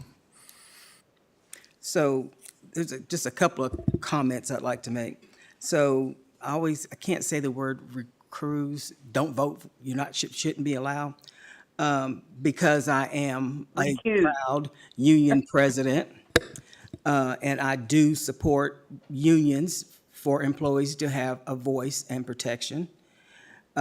So folks asking me not to vote for this would be like folks saying anytime they talk about race, because you're a person of color, you shouldn't speak to it. and Shirley shouldn't vote to it. And what about women? And Miss Bond is a prime example of our CET program and how successful it is, and she shouldn't vote about anything related to CET. And all of our folks who are in IT, don't you dare, okay? So I will, because I have some knowledge of unions, does not say I should not. Folks are on this board because we all have different experiences and bring different things to the board, and this is one of mine. So I will be voting for this because that is my job. Thank you, Ms. Franklin. Yeah, Sue, go ahead. Mr. Baca, can I add on to that? Yes, Ms. Cass, you have the floor. Thank you. And I'm sorry if I'm interrupting people. It's kind of hard. It's weird. I'm watching it on the screen, but it's a delay, and so the words end on my phone sooner than on the screen. It gets a little confusing. Anyway, I'd just like to add on, in addition to what Ms. Franklin said about not voting, those who feel as though just because I'm not going to be on the school board next year, I shouldn't vote for this. Well, you're basically telling me that the last 8 months of my time on the board, I should just stay out of all votes because I'm not going to be anything that affects our schools for the coming year, I shouldn't vote on. And that's not why I've been on this board for the last 3.5 years. It's not why I ran for the board. And I'm going to continue voting on every item that comes in front of us until December 31st. So I just wanted to make that clear. And the other thing I wanted to make clear, and this is not about collective bargaining so much, but those who feel as though I'm feeling as though I'm considered to be a faithless person because I might not vote, because I might vote for collective bargaining, because I need to pray and make sure that I'm supporting our children. Well, I have prayed over this, and I've prayed to make the right decision. The decision I make will be one that I think supports our students the best. And I don't think it's fair that others make an assumption that because I might not agree with them, that we don't have the same beliefs. So I just wanted to clarify that for those out there. I've thought very hard about what I think is the right thing to do, and I've thought about it quite a bit over the last year that we've been talking about this. So that's all I wanted to say. Shall I make a comment? Yeah, please. Thanks. Yeah, I've already stated my beliefs in terms of how I was intending to vote tonight. That certainly hasn't changed. And I was actually gonna, Sue kind of stole my thunder a little bit there, but you know, there were a lot of comments tonight about, somehow if you supported collective bargaining, then somehow you were anti-religious or anti-Christian. I did pray about this, and I don't know why the two are mutually exclusive there. And so, I came to the conclusion that the best way to support our students is to support the folks who work the closest with them on a daily basis, right? That's the teachers. That's the school bus drivers. That's the cafeteria workers. That's everyone that works in our schools, right? Like most of us up here don't interact with the students on a daily basis. Most of the staff that come to our meetings don't, certainly not to the extent that our staff do in the schools. I'm sure we would all love to, but that's their job, right? Like they're working with those students on a daily basis. So to me, what's best for the students is to do what's best for our teachers, our bus drivers, cafeteria workers, and custodians. And to me, that's to support collective bargaining. So thanks. Anyone else? Okay, so I've written down some of my comments so I don't go past my timely of 2 minutes that we have decided to try to maintain. First off, I'd like to applaud you, Glenn. You have stood up for your colleagues and for what you feel is best for your profession. I also want to give your wife kudos and your family. I know how hard it is to listen to negative things about the ones you love. That's tough. Compromise or roundtable discussion is never a bad thing. However, bargaining for your own personal work relationship in a private sector is very different than bargaining situations that affect staff, students, parents, and our community. I understand that Virginia has rules and regulations for collective bargaining. It wasn't until recently that it was allowed in Virginia. That tells me that the rules and regulations will also change as it becomes more accepted, as we saw in the 3-day strike closing schools in Los Angeles. We say that the final vote comes down to the board, but what will happen is if a board member votes against it, they will be accused of not supporting teachers or staff. Over the years, I've seen many changes: planning times, work days, pay raises, benefit packages, mental health and flex days, better technology, better facilities, just to name a few. I do believe we listen to the needs in our division, and when at all possible, we try to do the things that we hear are needed. And I don't just say so, I have voted consistently for those changes every time. I don't know of any profession that's perfect. Are we perfect? No, we're not. But like I said, I don't know of any of them that are. This last year, we've had multiple meetings concerning collective bargaining, along with our attorneys, with additional costs. I've spent time talking with staff, members of our community, members in my district. I've done my research, and realizing all the research that I've done does say that it does accumulate extra cost in spending. So with what my community has shared with me in my district, I don't know that I can support collective bargaining. I also want to just say that tonight I heard many speakers refer to it as a teachers' union. And whether it goes through or voted in or voted not, we need to remember it's a staff union, is what I thought, not just a teachers' union. It's for everyone. So, and we are elected on this board, not just to look out for teachers, but to look out for staff, students, parents, community members. Sometimes I think that those lines get clouded. Well, you're here to do this. No, we're not. We're here to do and look out for everyone. So whatever decision is made tonight, yes, I always support our staff, and I do vote for that when we need and when we have gotten needs. So, but thank you. Go ahead, Dana.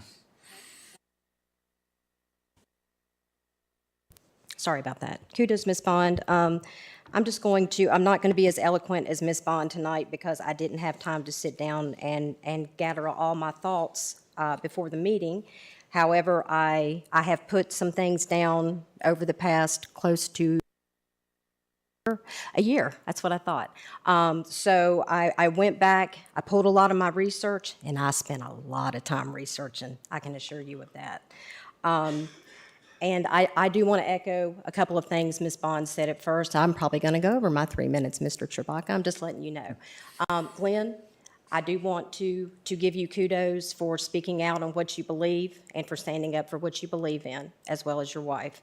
I want to thank all of you for everything you do every day. Ever since my daughter has started school at MCPS, and some of you teachers that she's had are out there tonight, I have done nothing but support you and had your back since my daughter has started school. I have volunteered, I have helped, I have chaperoned, and then I have been on this board for the last 8 years. So let me start by saying that because of a vote decision that I make tonight that might not agree with some of you, but does agree with some other ones that I've talked to, by no means at all means that I will not support you and continue to support you. Just like Ms. Bond has said, we vote. I have voted on everything for you. Everything you've wanted, we've voted for. I have voted yes. And I haven't seen anything that I've gone back and looked over that you've asked for that we have not, as a board collectively, voted to provide. So let me move on from that. So I'm going to read a quote, since there's been a lot of quotes here recently. This one is from Thomas Sowell. The biggest myth about labor unions is that unions are for the workers. Unions are for unions, just as corporations are for corporations and politicians are for politicians. So the biggest address I have with the collective bargaining, or one of the biggest one, is the cost. I know that this has been made a comment of that there will be no cost. That's untrue. Part of that is due to the fact that I have just recently looked up and seen what other districts have been doing with collective bargaining. I am able to tell you this evening that Albemarle County initially rejected collective bargaining last year. They have since approved. The biggest issue was the cost. The county estimated that it would cost between $300,000 and $500,000 to negotiate a contract with the union. In Loudoun County, the staffing estimate was close to $1 million. What will be the cost to Montgomery County? If the Board of Supervisors does not give additional funds for this expense, then that means the money to pay for collective bargaining will be coming out of the classroom, and it will. I also want to state that I have references to this, so if anyone would like me to email them the links to this information, I'll be glad to do so. Just email me. Adopting collective bargaining also completely changes the relationship between the school board and the teachers from a collaborative one to an adversarial one. And once that change occurs, it will be ever hard to go back to being collaborative. I really have an issue with this due to the fact that it will widen the gap between Montgomery County Public Schools administration and employees. If nothing is possibly agreed upon in the situation that is being bargained for, it can aggravate instead of mitigate. This can definitely create barriers and not a healthy relationship. I don't want to hear from a sole or exclusive employee representative. I want to hear from all employees like we do now and we always have, where everyone has a seat at the table and can express their own thoughts, concerns, or feelings, even if they would not align with the representative. This would drastically limit our employees' individuality. Another reason to oppose collective bargaining is how it will directly affect our students. There will be time spent during working hours that should be focused on educating our students and not on collective bargaining. I'm not going to divulge too much into that. I've read the research, I've talked to lawyers, and I've even spoken to other colleagues at conferences, and they have only enlightened me that collective bargaining, while might work in the private sector, does not work in public education. Evidence continues to show that collective bargaining in public education has been a bad deal for students. It will do nothing more than guarantee a political fight, which I thought we were all trying to keep politics out of our schools. It is also a moot point, once again, since the school board does not have the authority to appropriate funds. That authority rests with the Board of Supervisors. I personally would not vote for that, just in consideration of the Board of Supervisors, as well as our county taxpayers who do not get a vote on this, but it will directly affect them. Money will still be an issue no matter what you are bargaining on. With that being said, I will be voting no to collective bargaining. I am a school board member, and my main priority is our students in their best interest. This would not be in their best interest. I am also a voice for my district and my community. The ones I have spoken with and that have shared their opinions with me have been against collective bargaining in our schools. Collective bargaining will move many discussions that are not currently out in the open with input from parents, teachers, taxpayers, and others to being behind closed doors. This is not good for transparency or accountability. So once again, please understand that just because I'm not agreeing with you on this particular issue does not mean I am not going to continue to support you and all you do and make sure you have what you need. Thank you. Thanks, Ms. Parton. I did want to fill you guys in on just a couple of small things. I did have a short conversation with Brad this week on things, our attorney, about some of this and the changes that we voted to adopt last meeting. The law firm was fine with. I think they added some clarity on that second point. I think it was, hang on a sec, section 7B.4. That was the fail to represent for the purposes of collective bargaining any employee in the bargaining unit fairly. And they're okay with that, but he did point out, just I think to be complete on the legalese, that this is, this is an area that's new for the state of Virginia, and it does lack current case law, so there's always a kind of an off chance, a very small chance that, a judge somewhere down the road might interpret this differently, but aside from that, I think they were still okay moving forward. The other thing that had come up last time was the Section 1, paragraph B, I think, which is where we lay out the things that we are allowing bargaining over, those topics. I think there's 5 of them in there right now. And there were some questions, I think, among some board members at the last meeting about possibly adding one having to do with teaching or academics.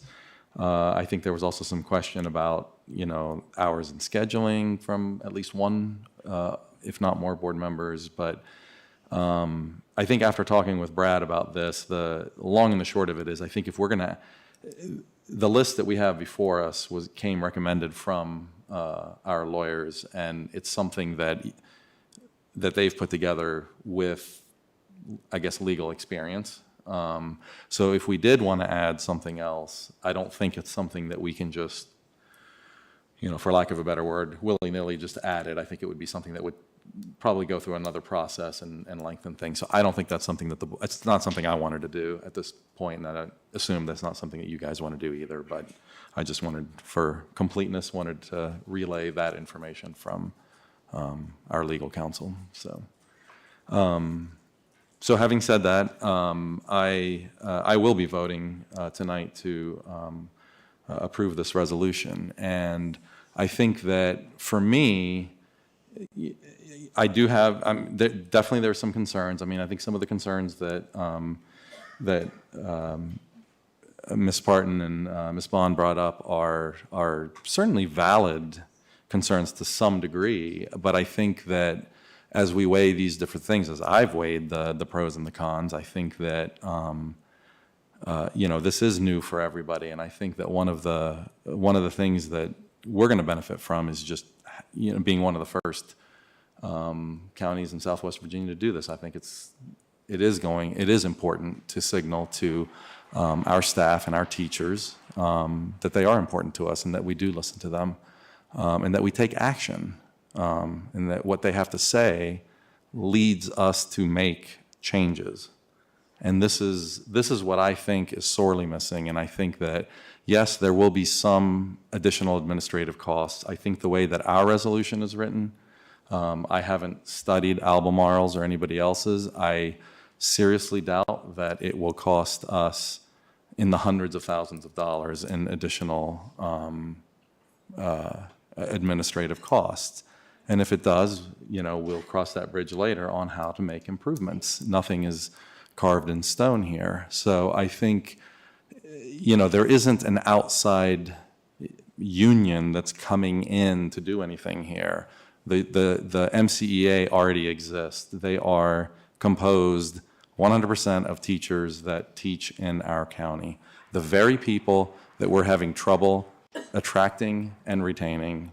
And so I doubt they're going to want to spend even more time going through giant headaches to get to agreements on things. And yes, the board still does carry the final say on a lot of things, including the final agreement, including if there's a disagreement on, on reaching an agreement. So anyway, I think that for me, I really do wish that we could have put something in here for teaching, for education, for academics, because that's the area, as one of our public speakers said, if curriculum was something they could talk about last time, some of the issues that we've had between the administration and our teachers on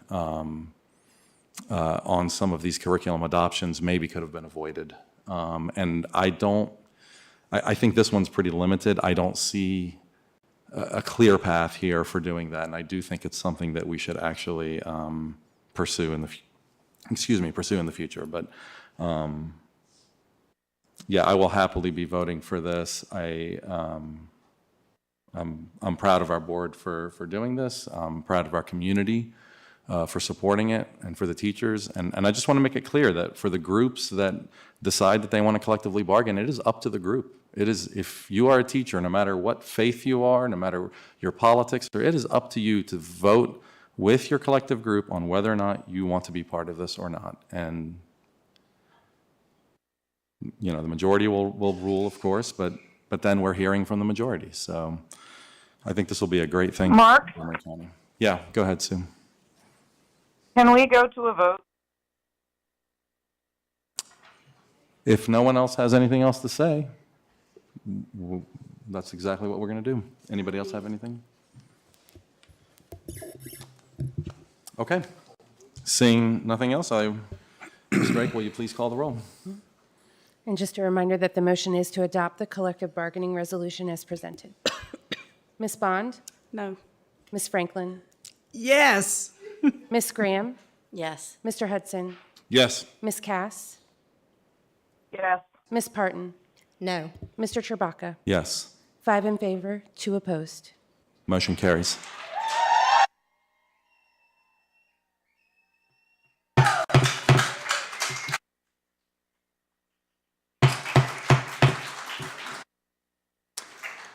All right, on to the next agenda item.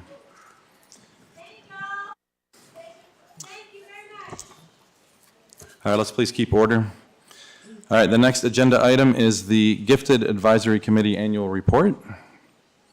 The Gifted Advisory Committee has shared their annual report for this year in the meeting agenda, and members of the committee are here to answer questions.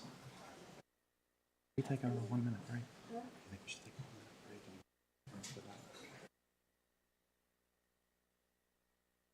Okay.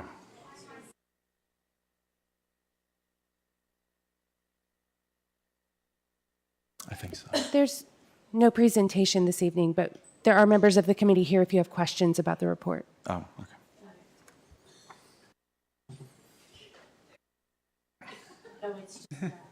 Go ahead. Yeah. That's Yeah. just information. Okay. But if there's any board members, is there anyone who has questions about the report? I think that I did, but sometimes it's hard to run the meeting and keep track of all my notes on this as well. So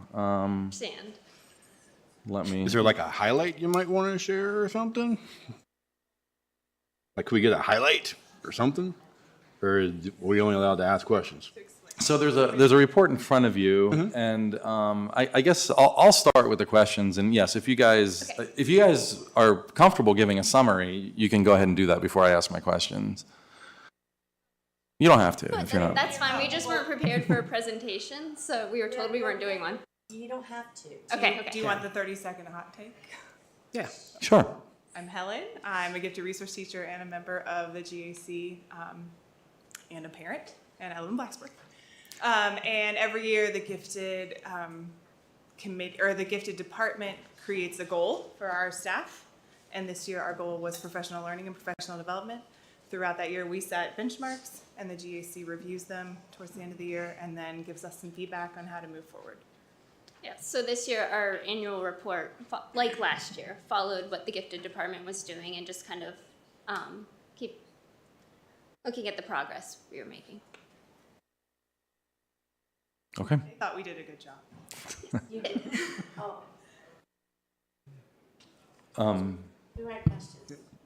So I had a question, I guess, in looking at the report under part 2, it looked like, the first page, it was a summary, and I just want to point out, since I have the opportunity, that you are continuing to ask, your number one ask basically is for the recovery of those GRT positions, which is something that's been on the table for a very long time. And I don't know that I don't know that it's supposed to happen this year in the budget, but I think that it really needs to happen soon. But the other thing was the other ask that you guys had was the PD, correct? And then looking at the program goals and objectives, it looked like everything had been, that you already guys, I guess, had some PD under the goals and objectives, and those were fully implemented, right? Yes. So I think maybe there was one that wasn't. So is the one that wasn't, is that what you're asking for up top, I guess? Is there a relationship between those two things? Is that the continued professional development for administrators? So it was number 2, continue to offer targeted PD for teachers with clusters of gifted students and administrators throughout the school year, focusing on, and it had a list of things. I got it. That does tie into reinstating some of our positions, and we're super grateful that you reinstated 0.5 of that. That's amazing, which allowed us to offer a position to someone. So we're excited to bring a new person on board. Not having enough GRTs prevents us from having enough time to meet with cluster teachers and offer professional development. So I think they're sort of tied together, that we will continue to offer professional development to the best of our ability. However, expanding our staff would just make that better. Okay. All right. Thank you. That's all the questions I had. Anyone else? And this will come back to us for approval is it at the next meeting or? This is a list of recommendations. There are no approval processes. okay, The okay, that's GAC is right. reporting to the school board. That's right. Yeah. Okay. Thank you for your work. Thank you all. Thank you for your time. All right. Next is a presentation for graduate with a plan.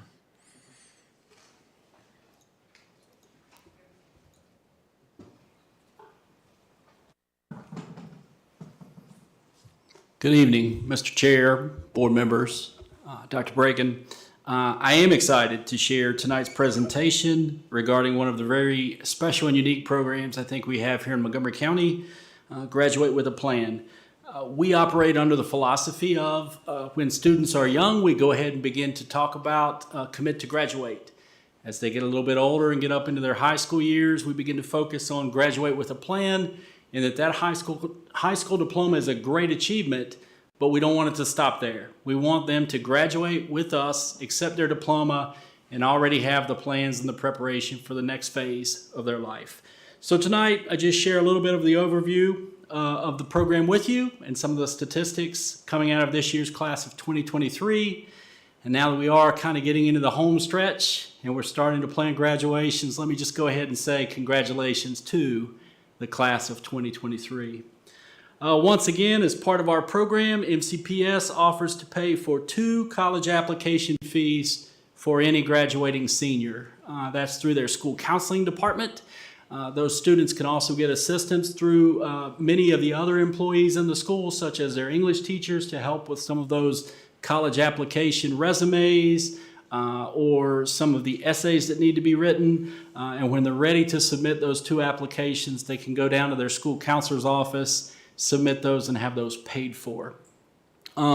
We also ensure we understand and know that not all of our students will immediately proceed to an additional level of education or undergraduate study. So we want to be able to communicate and talk with those students as well and say, what is your plan? Maybe you're going to go directly into the workforce. Maybe you're going to go to a trade school. Maybe you're going to pursue the military. Maybe you're going to take a gap year. We want to communicate and talk with those students as well and make sure they have a plan for what comes after that diploma. So we also provide a class of 2023 t-shirt for all of our seniors. And the only requirement for that t-shirt is to say, what's your plan? What's your next step? And once we have that information, we give them that t-shirt to celebrate their achievement of high school and to celebrate their plan for the next step of their future.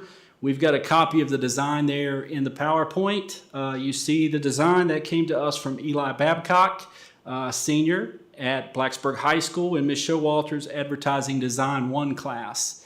We get that same logo printed in all 4 of the high school colors. And board members, you also have one of those t-shirts available to you up there to wear with pride and celebrate with the class of 2023. Some of our data and demographics, thank you, Ms. Graham. Some of the data and demographics coming out of this year's class. We had a total of 715 seniors this year. Of that, we submitted 361 applications for 234 students. Remember, each student could do 2 if they would like. Some only chose to do 1, and some did not submit a college application. We spent $24,300 in fees. That comes out to roughly $67 or so as an average for a college application fee. We will note that that number has went up a little bit since the last couple years. It appears some of those fees are a little more expensive than they used to be. We also spent $4,300 some for shirts. In all, the whole program has cost us about $28,616. There is a possibility that we would maybe have 1 or 2 more applications come in. We're prepared for that, but we think the bulk of that work is done at this late date. Additionally, when we look at some of this information, talking with our ACE program, the Access to Community College Education, the current data shows that we currently have 319 students from Montgomery County who have submitted an application to ACE. Again, it's important to remember that there's no college application fee for that, and I don't believe there's any college application fee for any of our community colleges throughout the Commonwealth. So those are also some other college applications that aren't reflected in any of these numbers. You do see how we break it down across the class of 2023 in terms of demographics. These numbers are all very close to where they've been the last several years. And again, those numbers, when we're not paying for the fees, don't necessarily reflect any of those ACE applications or any of those other college, community college applications. So once again, very, very proud of this class, very, very proud of our adults in the building who have been helping these students make their plans and make their arrangements for the next step of their lives once they complete their graduation with us later this spring. Are there any questions? Any questions, board members? Yep, I have a, yeah, I was very disappointed when I did see the demographic breakdown. Your explanation does help me a little bit. And then to hear that it's, this is staying about the same over the years. So how are we making sure we're communicating to students that this is available and how to go about the process? It's communicated at the schools throughout the fall of the year. I will say that I feel the last several years it's kind of caught on. I think more people are aware, but we do that within the school. So a lot of morning announcements, a lot of across the display boards in the cafeteria, things like that. We also made it easier several years ago when we worked with finance to provide each school counseling office the credit card for their specific school. Instead of it being a specific date, you needed to, hey, today's our day to fill out these applications. It's available all through the fall. I do think we've got some room to grow in terms of some of the school messenger calls that we could possibly push out. And maybe in the fall when things seem so busy, also really making an effort to also include that in some of our social media because it is something that we offer that's very, very unique to Montgomery County. Other divisions do not have a program like this. The other piece we wanted to be sure to communicate several years ago when I first came into the position and we were doing the college application days, we felt like we had some students who felt like they needed to do an application to get the t-shirt or to, we also want to make sure that students really understand that this is really if you intend or really have some belief you're intending to go or be considered. And the example that I saw firsthand was a young man who I knew had already enlisted in the Marines. He already had his report date for basic training, but he's in the library kind of trying to bang out an application for school. And I'm saying to him, what are you doing? And he's like, this is what everybody else is doing. I want to get the t-shirt. Stop. We don't need to do that application. Just tell us you're going into the Marines. But I think, Ms. Franklin, you make a great point that in the fall, I need to really make an effort to remember to work with Ms. Drake to put it out in social media as well, to make sure it's really getting put out there, not just to students, but to parents.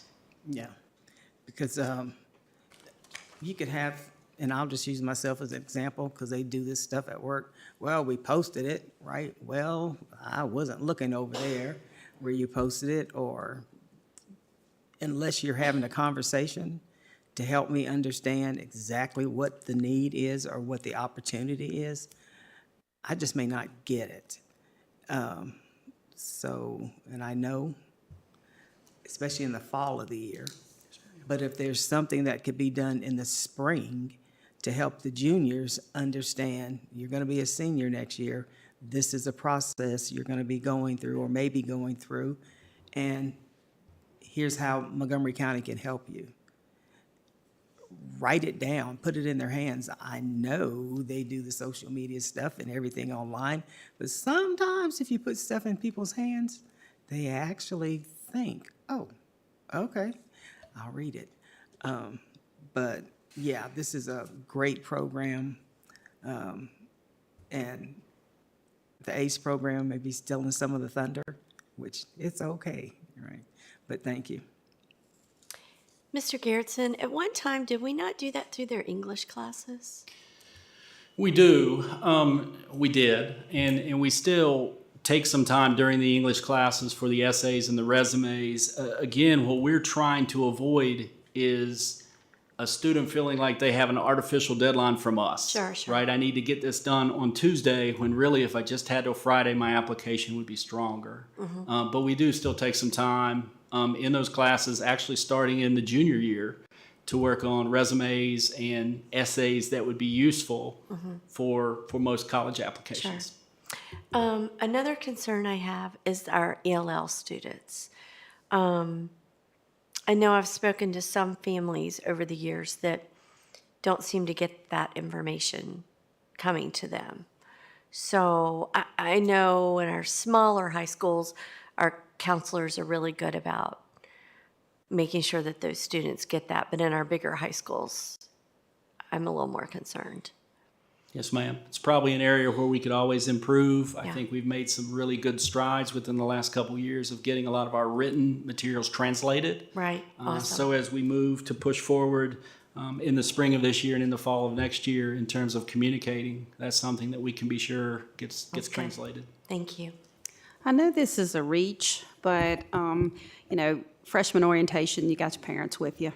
And that's probably the only time in the beginning of the school year that parents are with students. And it might be an opportunity to make that announcement. This is what we do. This is what we offer.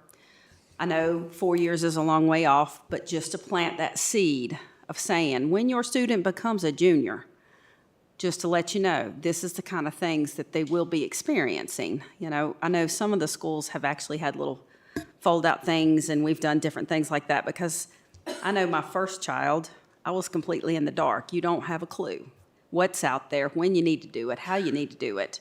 And there may be all kinds of information, but if you don't know where to get it, you don't know how to get it, and, your child's kind of going, don't you come up here. Don't you come into school. Don't you even act like you know me. I mean, you know what then sometimes it makes it a little difficult for a parent, but when they're there, we can say, as a freshman, these things are going to happen. As a sophomore, because they announce, hey, as a sophomore, it's when you get your class rings. So maybe we can say, we offer 2 applications per senior for college, entrance. We offer, or Montgomery County offers an ACE program, just to let you know, this is how this works. Put that on the back burner. So I don't know, just thought. I think it's a great suggestion. Our freshmen may not remember, but I bet mom and dad will. Mr. Garrettson, I can only speak to CHS because I've been through it. They've done a great job with keeping the parents informed, because I'm a first-time graduate student that has someone graduating, so I didn't have older siblings. So maybe we could put kind of like what Ms. Bond is speaking of into they send basically when they send reminders out to the students for the student, on the student emails, they kind of CC the parent emails and either say the same thing or say, hey, your student received an email today. Because I know sometimes she may have all the best intentions, but forget to check their email for a while or forget to tell me what's on an email. But that way, it's just a way to keep the parents informed. And maybe it might take some additional time as far as, sending out more correspondence, but maybe if we send out more correspondence, aligning the student correspondence with parents, that might help some as well. And that could be done through the schools individually. Yes, ma'am. So on the data that you're presenting on the slide here, is this pie chart represent the 715 seniors? Yes, sir. And is that, I'm assuming that's not, that represents? No. I'm sorry. Okay. I'm sorry, let me correct that. That represents the 234 students who participated in the program. Does that make sense? Not every senior took us up on the opportunity. So we have 715 seniors this year in our schools, and only 234 of them took us up on it. Yes, sir. Participated in the program. Yes, sir. Okay, all right. And to the tune of 361 applications. So some Yes. did both. Yeah. But many of the 234 only did one. Sure. So I think it would be, this is up to you guys. As a single board member, I'm not trying to tell you guys what to do, but I think it would be helpful, and to piggyback a little bit on Ms. Franklin's concerns too. One is, of course, participation. We've been talking about ways to increase participation. I think that's good. I do think that there are, when we break out the demographic groups too, I don't know if maybe there's even other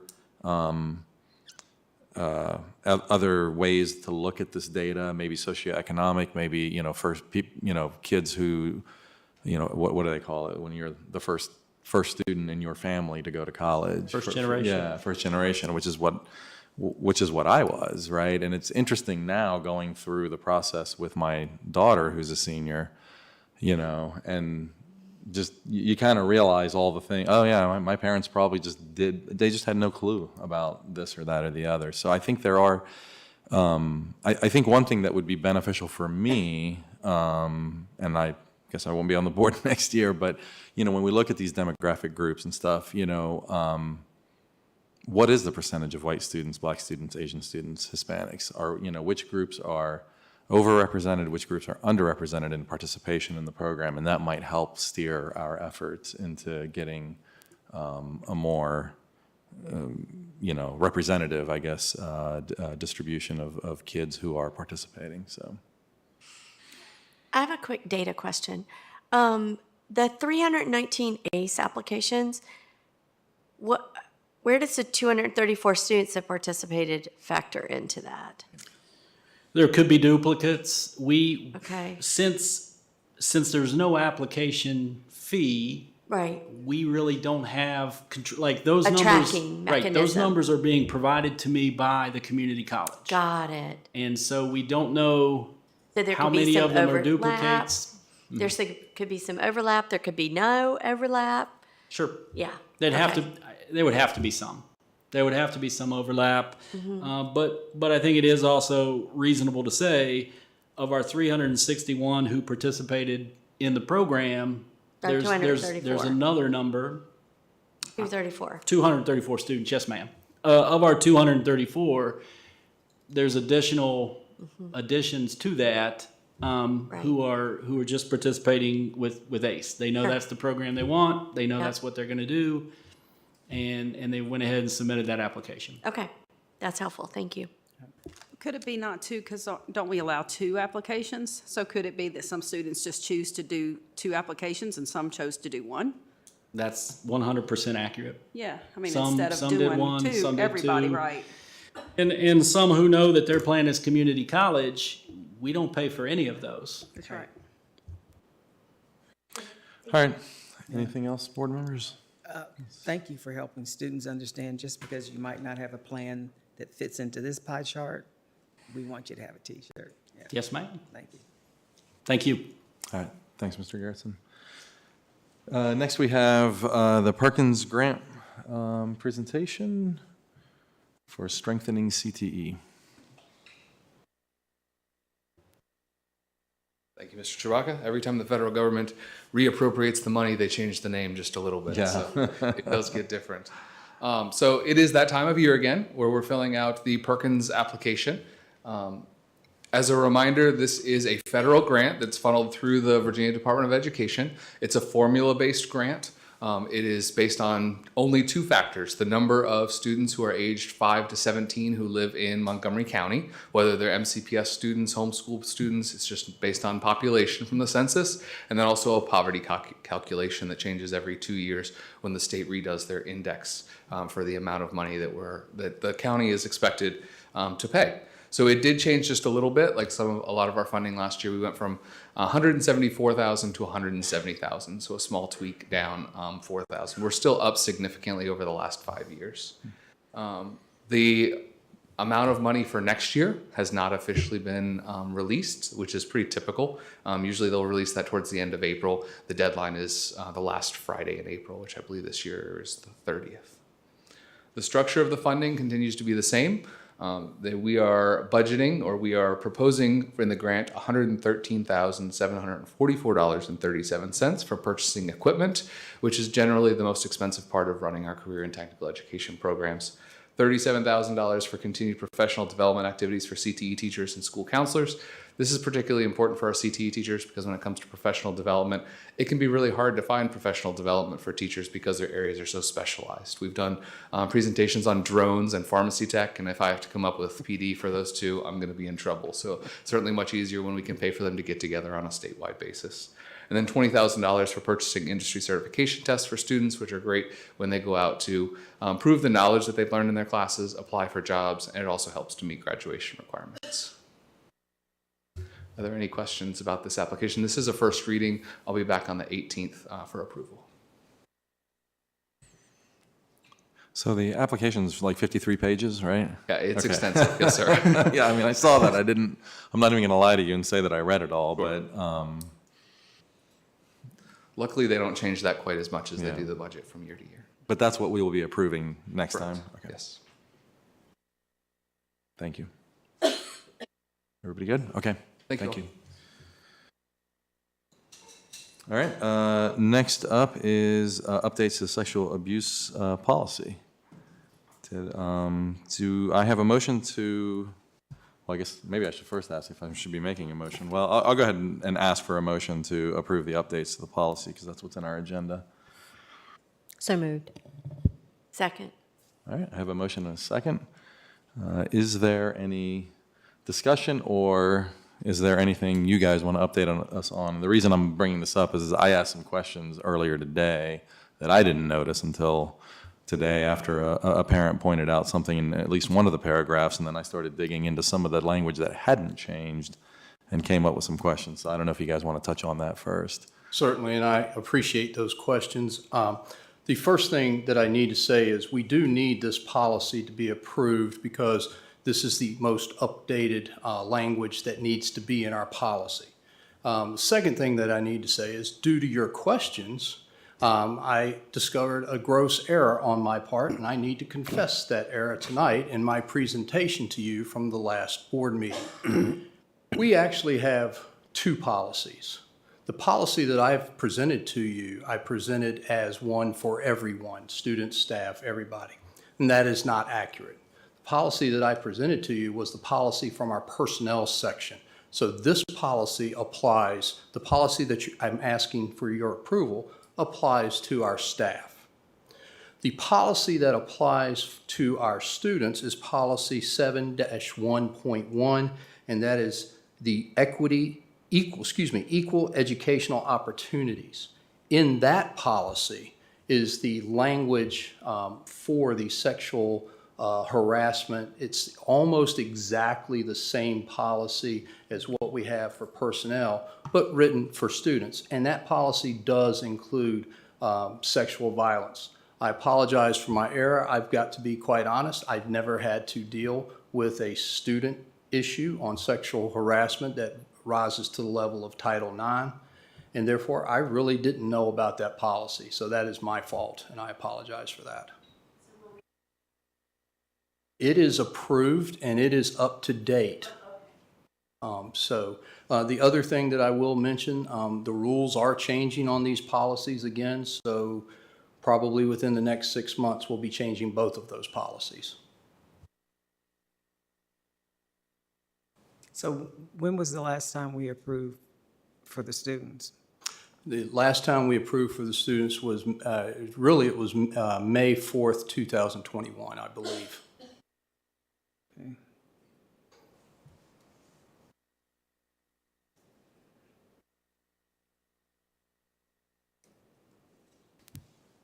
Okay, so then, I'm sorry, I'm just reviewing it now with this new information, and I think it still holds, right? I don't think we need to make any edits on it. And there was one question, I'm sorry, I didn't respond to. You asked last time about electronic communication. Yes. And I did talk with our lawyers, and it definitely, these policies do apply. Both of these would apply to electronic communications. Without Without it having to be explicitly saying correct. it. Correct.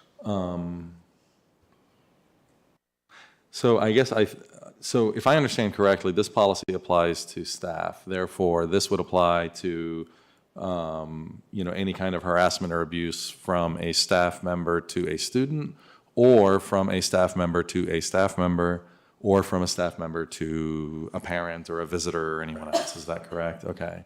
So in that case, with that in mind, what about that last sentence on paragraph 1 where it says, this policy and the complaint procedures outlined herein shall apply to complaints of sexual abuse committed by a teacher upon a student? Should that say, I mean, I almost feel like the next paragraph kind of covers what we were talking about, and I'm just wondering if that should either be struck or if it should just be clarified to just say committed by a teacher, period. According to our lawyers, it is accurate and should be in there. Okay. All right.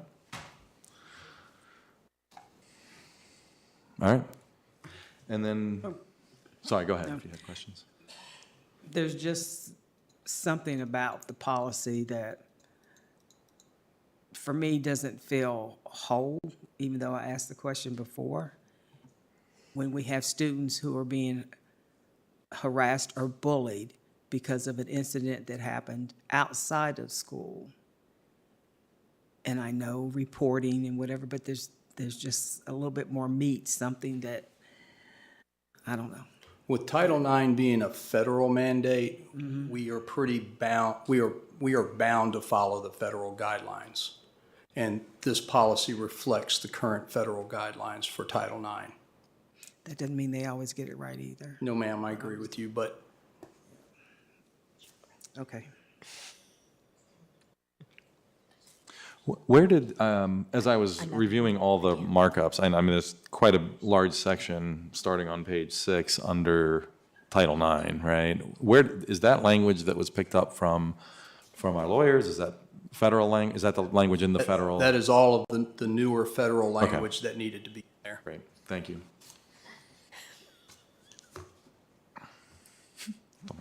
I'm lost. Okay. All right, board members, any other questions or comments? All right, Ms. Drake, will you please call the roll? Ms. Bond? Ms. Franklin? Yes. Ms. Graham? Yes. Mr. Hudson? Yes. Ms. Cass? Ms. Parton? Sorry, I couldn't get off mute. Yes. Ms. Parton? Yes. Mr. Trabaka? Yes, 7 in favor. motion carries. All right, our next item, you're not going anywhere? I'm up here for a is, little while. Staffing update. So I'd like to explain the new format here. Dr. Widener shared with me that we were requested to leave the old data in and add new data. So I have done that in this most recent presentation. And you can see here the location and date for the vacancy. And then back on March 7th, and then you can also see the location and date as of today. And the data in here is reflective of what we have as of today. So you can see we still have quite a few positions. I didn't put numbers in there because I thought that might be confusing, but what I did do from the first date to the second date is update the locations as to where they are, because in some cases we've had people resign, but we've filled positions, and a school may now be completely staffed in that particular position, but another school now needs someone in that position. So you can see here the positions that we have vacant, and all of these are currently either in the hiring process or accepting applications at this time. On this page, we move more into our facility, our classified employees. And you also will see here, and that's I did notice one mistake there. The very last position, vehicle mechanic, we have filled that position, so we're not currently in the hiring process anymore. I apologize for that. You can see with bus aides and with bus drivers, I did put some numbers in there just because it's one location and there's multiple vacancies there.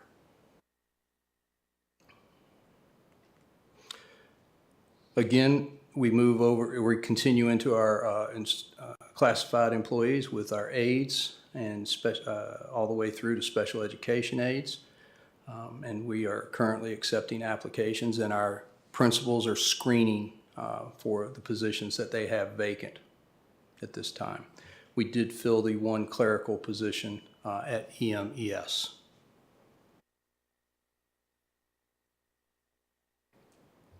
I will note that we did have a position name change. You'll see carpenter there. We've also added locksmith to that position, so carpenter / locksmith.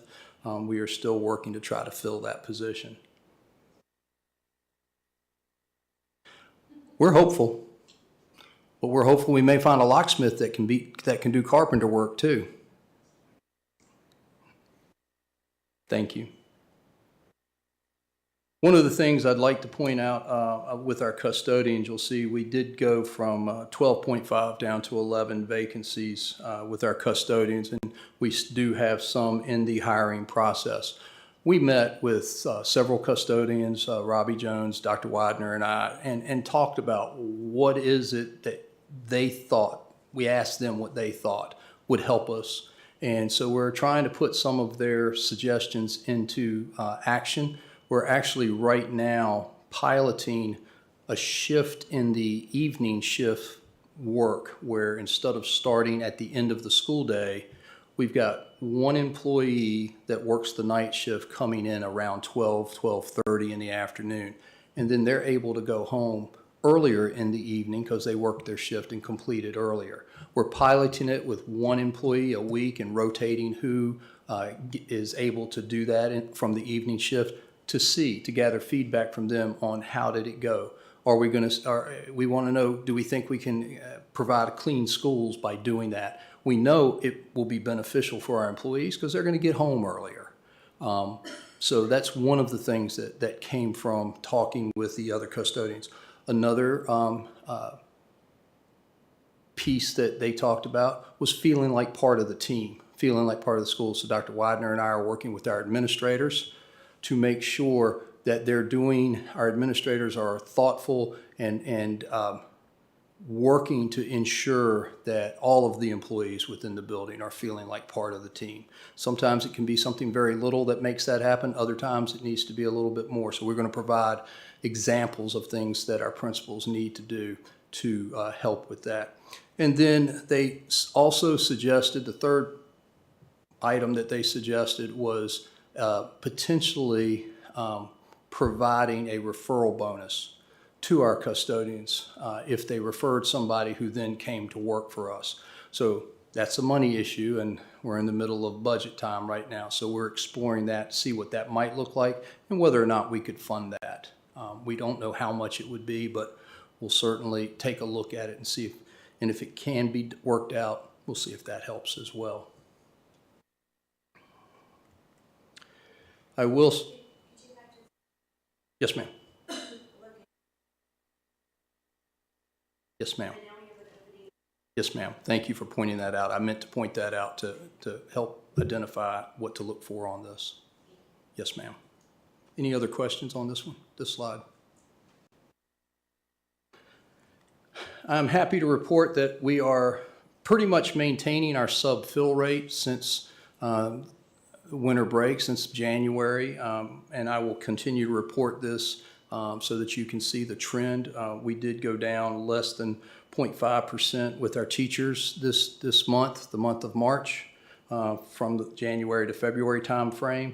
And our aides went down a percentage point, but for this time of year, that's pretty good. We had a 93% fill rate today, which the week of a holiday when lots of people take these days off is a really good fill rate for our teachers. So we were happy with that today.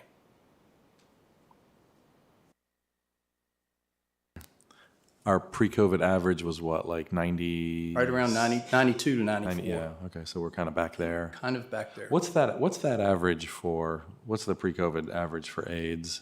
Do you know? It was less than that. I know it was less than that because we have not had good fill rates since pre-COVID, but we weren't really tracking that as much as we are now. What's the numbers that we're looking at here on AIDS, like in a given day? Is it 4 positions, and so you're missing 2, or is it like 10 positions? It's anywhere from I would say 16 to 30 positions total vacancies that we have Every day. every day. And then like today it was 50%, and I think we had 18, and we had 9 that were filled, I believe, today. Do we need to consider doing kind of like what we did with the subs, something where we hire 1 or 2 full-time aides to be roaming or to fill in? So right now our designated sub could fill in for an aide. Okay. If they weren't filling in for someone else. Yes. Okay. Yeah, and that's up to the administration there to place them.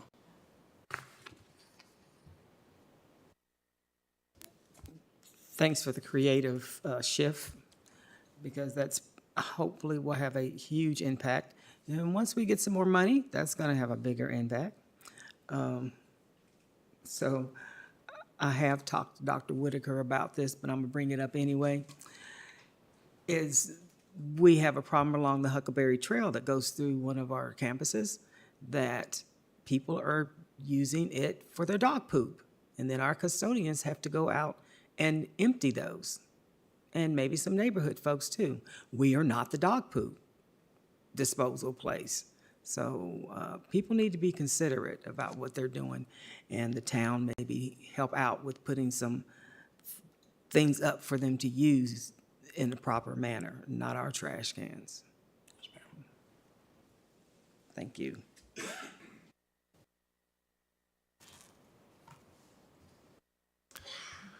Okay, thanks, Mr. Knott. All right, next on the agenda is 23-24 calendar revisions. So as you heard from Dr. Bragan earlier, he went to the meeting and came back, and we talked, and he charged Dr. Whitaker and I to come up with a plan, a potential calendar for next year. The calendar that you have in the board agenda does take us from 172, 73 days to 178 days. We're 2 days short of 180. We still start the third Wednesday of August, as the board requested last year. We have reduced our PD/work days during the school year, not before or after, but during the school year to 4. And we did that by looking at what else was taking place in that month. So for example, the month of September, we don't have a PD/work day there because we have Labor Day off at that month. October, we do have the 27th off as a PD day. We also added an early release day on the 26th because Virginia Tech plays Syracuse that night here at Lane Stadium. So that'll be a day we need to leave school early. We also kept the same holidays, so the winter break, spring break, Thanksgiving break are all the same. We didn't shorten any of those. And by doing all of that, we only added 2 days at the very end of the year. So our last day of school is May 24th instead of May 22nd. So that's the highlights. Okay. So, if I'm remembering correctly, the reason why our 180 days may have been shortened was because of snow days and being caught up with that several years ago. And we added minutes to the day because it was, you can calculate by minutes or by days. And then just a few years ago, we decided to calculate everything by minutes and not by days. So that's how we got to the 173 days and not the 180. We're still in school by the minute requirement, but that adjusts for the days. The state requires us to have either a 990-hour calendar or 180 days. Right. With the length of time that our students are in school and in class, you can't count lunch. 165 days would be 990 hours. So when we built the schedule that we are using this year, 2 years ago, when we built that, we added extra days so that we had some bank time in case there were early releases or delayed openings due to weather. Also with the state, we have to make up the first 5 snow days if we don't have the bank time for that. We don't have to make up the second 5 days. We have to make up the third 5 days. We don't have to make up the fourth 5 days. And then at that point, it's over with. They don't require you to make up any more time. And then some days. And we also do have the ability to assign virtual learning days to our students, and we can have up to 10 of those. Right. So I'm not sure what the problem is other than it's not 180 days, but we are meeting the minutes requirement, right? It's the hours requirement. Or Yes, ma'am. hours. Yes, the ma'am. hours, yeah. We are meeting the hours requirement, but this is the first year that we have done the 990-hour calendar. Prior to this year, we always had 180 days in the calendar.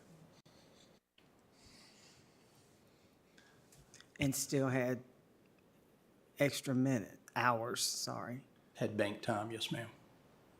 And that's because of the length of time we go to school. We go to school longer than what the state requires in a day.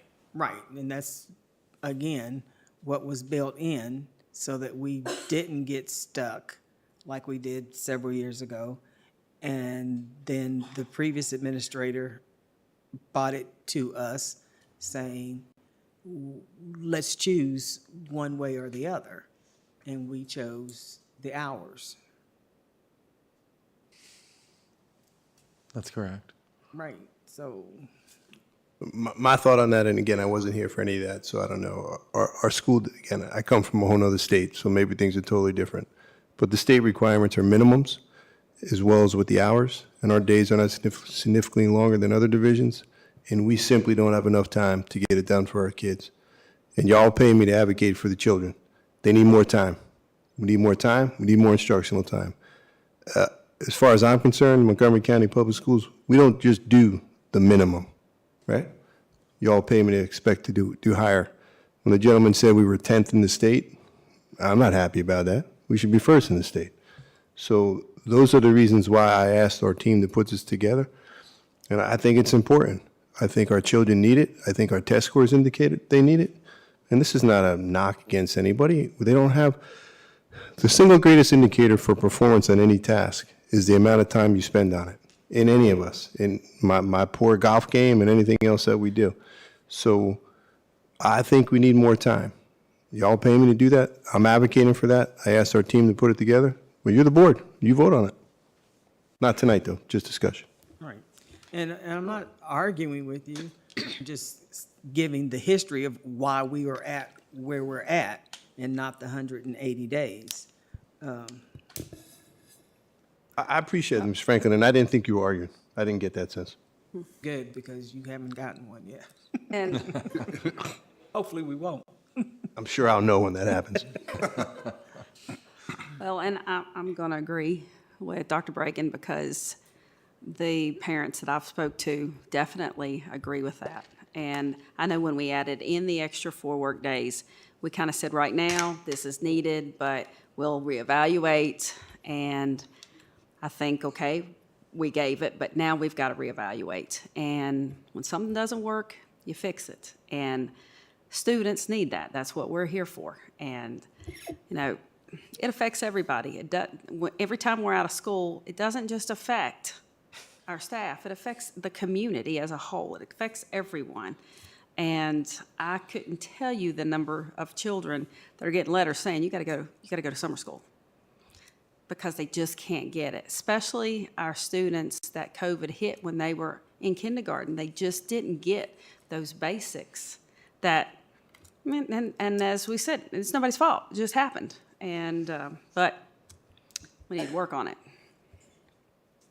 So I'm just going to echo Dr. Bragan and Ms. Bond. I'm always going to be an advocate for as much time in the classroom as a student can get, because that's what they deserve, okay? And with COVID, the learning loss is monumental. That's something that we are going to be taking years and years and years, and we need to get started now. So the more time they can be in the classroom with our wonderful teachers, that's what we need to provide. And if there's other things that the teachers are having issues with as far as needing to get done, I'm open to listening to how we can help them work with that, and I'm sure our administration will help with that as well. But for right now, our kids need to be in the classroom as much as possible. I mean, I would, I guess I would add, I don't necessarily disagree with that, you know, certainly in terms of the instructional time, but I gotta tell you, like, our kids right now are burnt out. I know mine are. It's been a long year because we don't apparently get snow around here anymore. I don't know what's going on, right? It ain't been a snow day. We're missing some snow. Yeah, days. we've had a couple of late openings, but that's about it. We're getting ready to have a long spring break. They'll be all right. Well, I mean, that was going to be my point, right? Like, you know, and, you know, like we're cracking open the hornet's nest here, but, you know, I'm looking around at surrounding counties that have an actual week-long spring break in addition to time off around Easter. So I'm not interested in more time in the classroom unless we also spend some time giving our kids and teachers a break to support that extra time around the classroom. Other counties around us are doing it. I got Radford, Botetourt, frickin' Pulaski, and who the heck is this right here? Radford City. All of them do that. So Radford's also going to school 2 weeks later than we are too. They don't graduate 2 weeks after we do. So they're already in the classroom more. That might be why they're getting more breaks. sure. So I mean, it's that time in the middle, right? Especially now when people are getting wore out. You want them more in the classroom and they're able to focus less, right? I mean, I'm not sure you're going to get the value added out of that. So I don't disagree. I think we just need to look at it holistically, right? Well, keep in mind too, though, every time we do that, most of those students don't have parents that are educators. They have parents that don't get any kind of time off like that. And we already have issues with daycare in our community. And I'm not saying any school should be looked at as a daycare, but when your children are in school, that is something that you plan for. And most parents can't take their children to work. And so we run into a whole issue, and that's where my concern lies a little bit. And we did try a week-long spring break. And if I remember right, it was terrible. Everybody hated it. So I know there are some on the board that didn't mind it, but back then it was changed quickly because nobody liked it. You know, it was at a time when like I said, no other parents have that kind of time off. So it didn't benefit anybody unless your parent happened to be someone that was on spring break at Tech or an educator. So I think when we talk about things like that, you've got to take in allowance for everything. And yes, it is about, and I sat down when we were looking at days off, and I think, if I'm not correct, there's only 2 months of the year that there's not some form of day off, not maybe a work day, but whether it's a holiday or a work day or something. There's only 2 months that we go a full 4 weeks. I mean, I never said anything about anything associated with universities. I'm just saying that without looking hard, I found 4 nearby counties that do this, and they're all southwestern Virginia counties, so I'm sure they got working folks too. I've been in this county for 10 years. We've never been able to go anywhere for spring break because spring break's always been around Easter, and we want to be at our church for Easter. So we can't go anywhere. And I know I've heard from many folks who've had that same issue, right? Like they want to be at their home church, but we sandwich our spring break around the one time where people want to be home, so.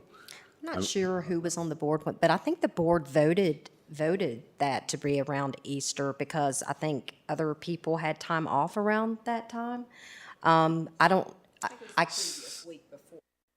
believe that was one of the I think it always parameters. fell because we don't do it a full week and it falls over a weekend with the way we do it. I think we have always made that time around the Easter break because we used to get Good Friday off, and then we didn't get Good Friday off anymore because it was pulled as a federal holiday. So I think people were used to that, and we were trying to kind of encompass people still being able to have that day off with that.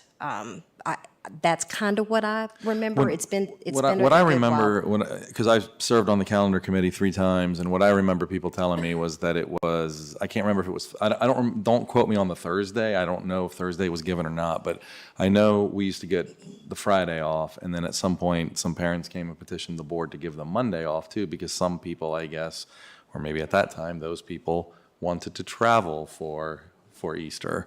And so that's kind of why we've fallen into this. But I will also say that, in serving on the calendar committee, I'm kind of surprised that certainly a lot of the teachers and educators that have been on the calendar committee have expressed concern about how we're doing that spring break and how it's growing. And I mean, I'm sorry? Yes, because it's gone from 2 days to 3 days and then 3.5. And I think the feedback that I've certainly gotten and that I have passed on is that we should not be lengthening that break for various reasons. I don't want to get too deep. I mean, we can, but I'm trying not to get too deep into this conversation again about the calendar. But I was very against adding one of the teacher work days on top of this break. I mean, we're at a point now where it doesn't, I think it would make a lot more sense. And one of the things I was hearing from so one of the things I have a problem with doing this type of thing anyway is when you do it without a committee, and certainly if you do it without a committee, you're not getting all the input, and sometimes I understand that we have to do that, and that's what we did when we added these days in the first time. And I agree with you guys that, pulling some of those out is maybe not a bad idea, and I think I can probably meet Dr. Bragan halfway on this one. But I would certainly, I'm glad we have a little bit of time before we vote, because I think that the complaint that I heard from teachers is about that burnout and about not having, those stretches when you have just, a whole month or whatever where you don't get any break. And I'm just saying, we're giving it to them. We're giving it to them on the 2nd of April right now. Why can't that one be moved? You got like how many? I don't know how many weeks with not a. Why can't that one be moved to the beginning of March or towards the middle or end of April? I think there are problems. I've said this before. Our number 1 employer in this county, and I don't know where Radford University falls. There is a not a majority, but a plurality. When we did the surveys, about 30 to 30, I think 32, 33% of the people preferred the spring break to align with the universities. So, and I agree with you that I wasn't here for when we had a week-long spring break, but I can tell from looking at the survey data that if you tried to do a week-long spring break at just about any time, it's probably going to be problematic in this county. I mean, that's the conclusion I came to a long time ago. But right now, we've got a spring break that's 4 days long. It's 1 day short of being a week, but it straddles a weekend. I mean, if we're going to muck with the calendar, let's fix that one at least a little bit, and also fix what those teacher workdays were supposed to fix to begin with, which is to spread out some of those extra workdays throughout the year. Well, and if I remember right, the conversation, one of the reasons we tacked it on to Easter was because some of the parents are off that time, and it gives a better opportunity to have kids taken care of. Because again, not very few people. As a business, it's horrible. I'm just going to tell you right now, because you lose everybody. I mean, and it's no wonder businesses can't stay open because they don't have anybody to work. And, I get it, but it affects the whole community. It doesn't just affect, so you've got to kind of piggyback days on times when you have that opportunity to have parents home with children so they're not by themselves. And because we just don't have a lot of daycare in this area. We just don't. And I don't think there's no one, at this point, I don't know of any businesses that are now closed for Good Friday because it's not a federal holiday any longer. And I think part of the problem, Mark, that I remember us discussing also is that when Easter falls in April, it can be very difficult because of SOLs. And you're taking SOLs, AP exams, the end of April, early May, and it's hard when the students are out for a bunch of days, and then you come back and you're immediately into, prepping for that. And so I do remember us talking about the difficulty of having it around Easter, especially when Easter falls in, late March, early April, or mid-April. I mean, you had one year it was pretty late. Oh, and I agree, Sue. I wasn't meaning that Good Friday was a holiday anymore. I just was meaning that employees have to take off. When we have so many days off for the schools. Right, and it hurts the businesses because you've got to have your employees. Yeah, I hear you. Okay.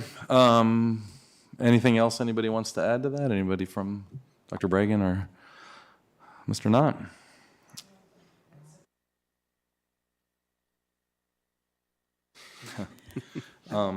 Calendar is actually worse than budget, yeah.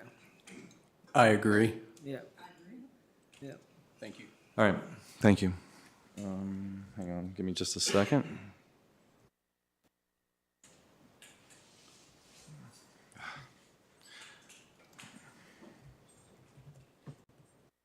There we go. All right, so I think we are done with our business meeting. Next up is unfinished business. I don't believe we have any items of unfinished business. I think under,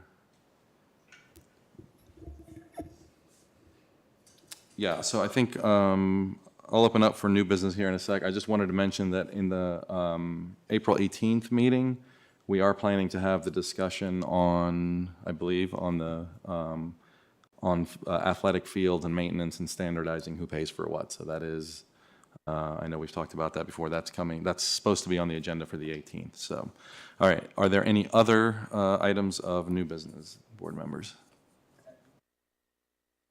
We're now on new business. That is our board retreat. Last year just kept getting pushed and pushed and pushed until it really was a burden on folks to try to help plan and find location. Typically, we had been doing that in June. So we need to get this on the calendar.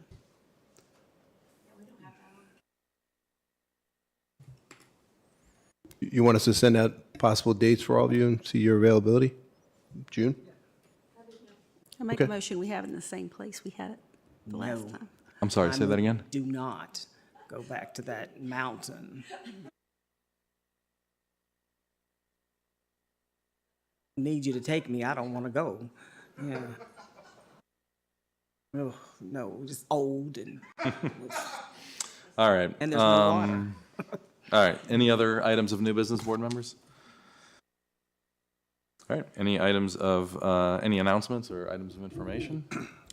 I was reading our letter that we had about Harding Avenue being 50 years this year, and I do want to say congratulations. I appreciate the invite, but I do work on Saturdays. We get so many invitations for early evenings and Saturday mornings, and, you know, it would be great to be able to come to all of them, but my profession allows late hours and Saturdays. So, but thank you for the invite, and if anyone talks to anyone from Harding Avenue, please extend their congratulations for me. Thank you.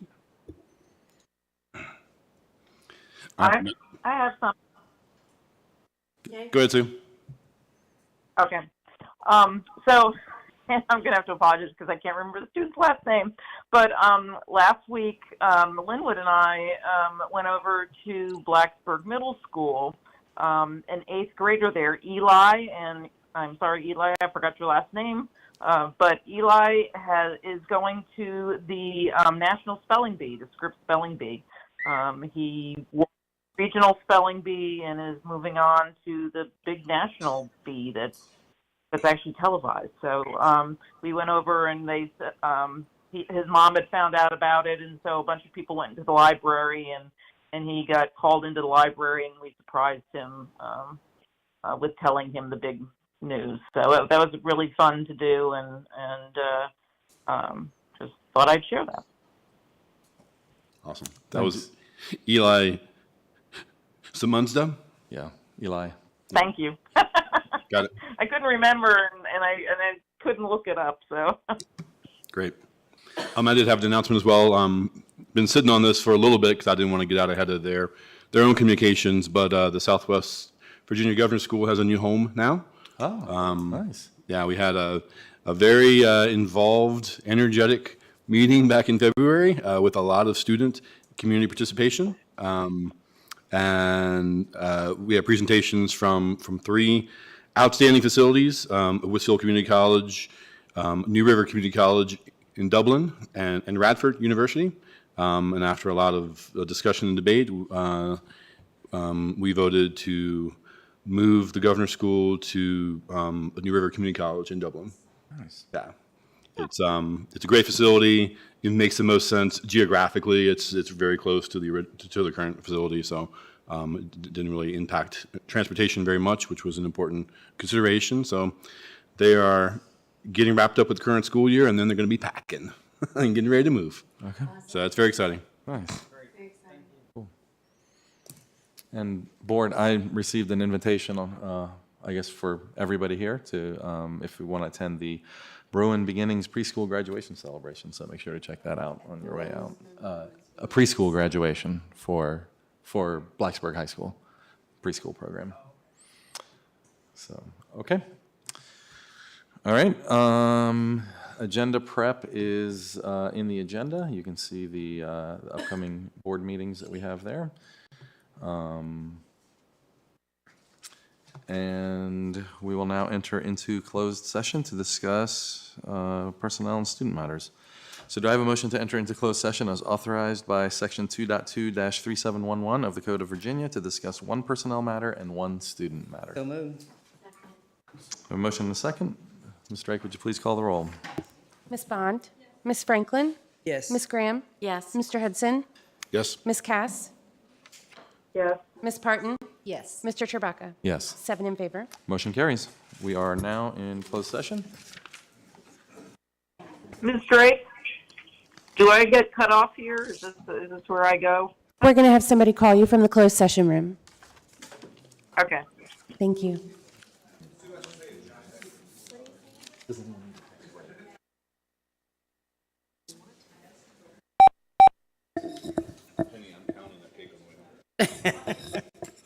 Well, there's an extra piece because Sue's not here. I might steal Sue's. Yeah, well, I still have some extra if you want some.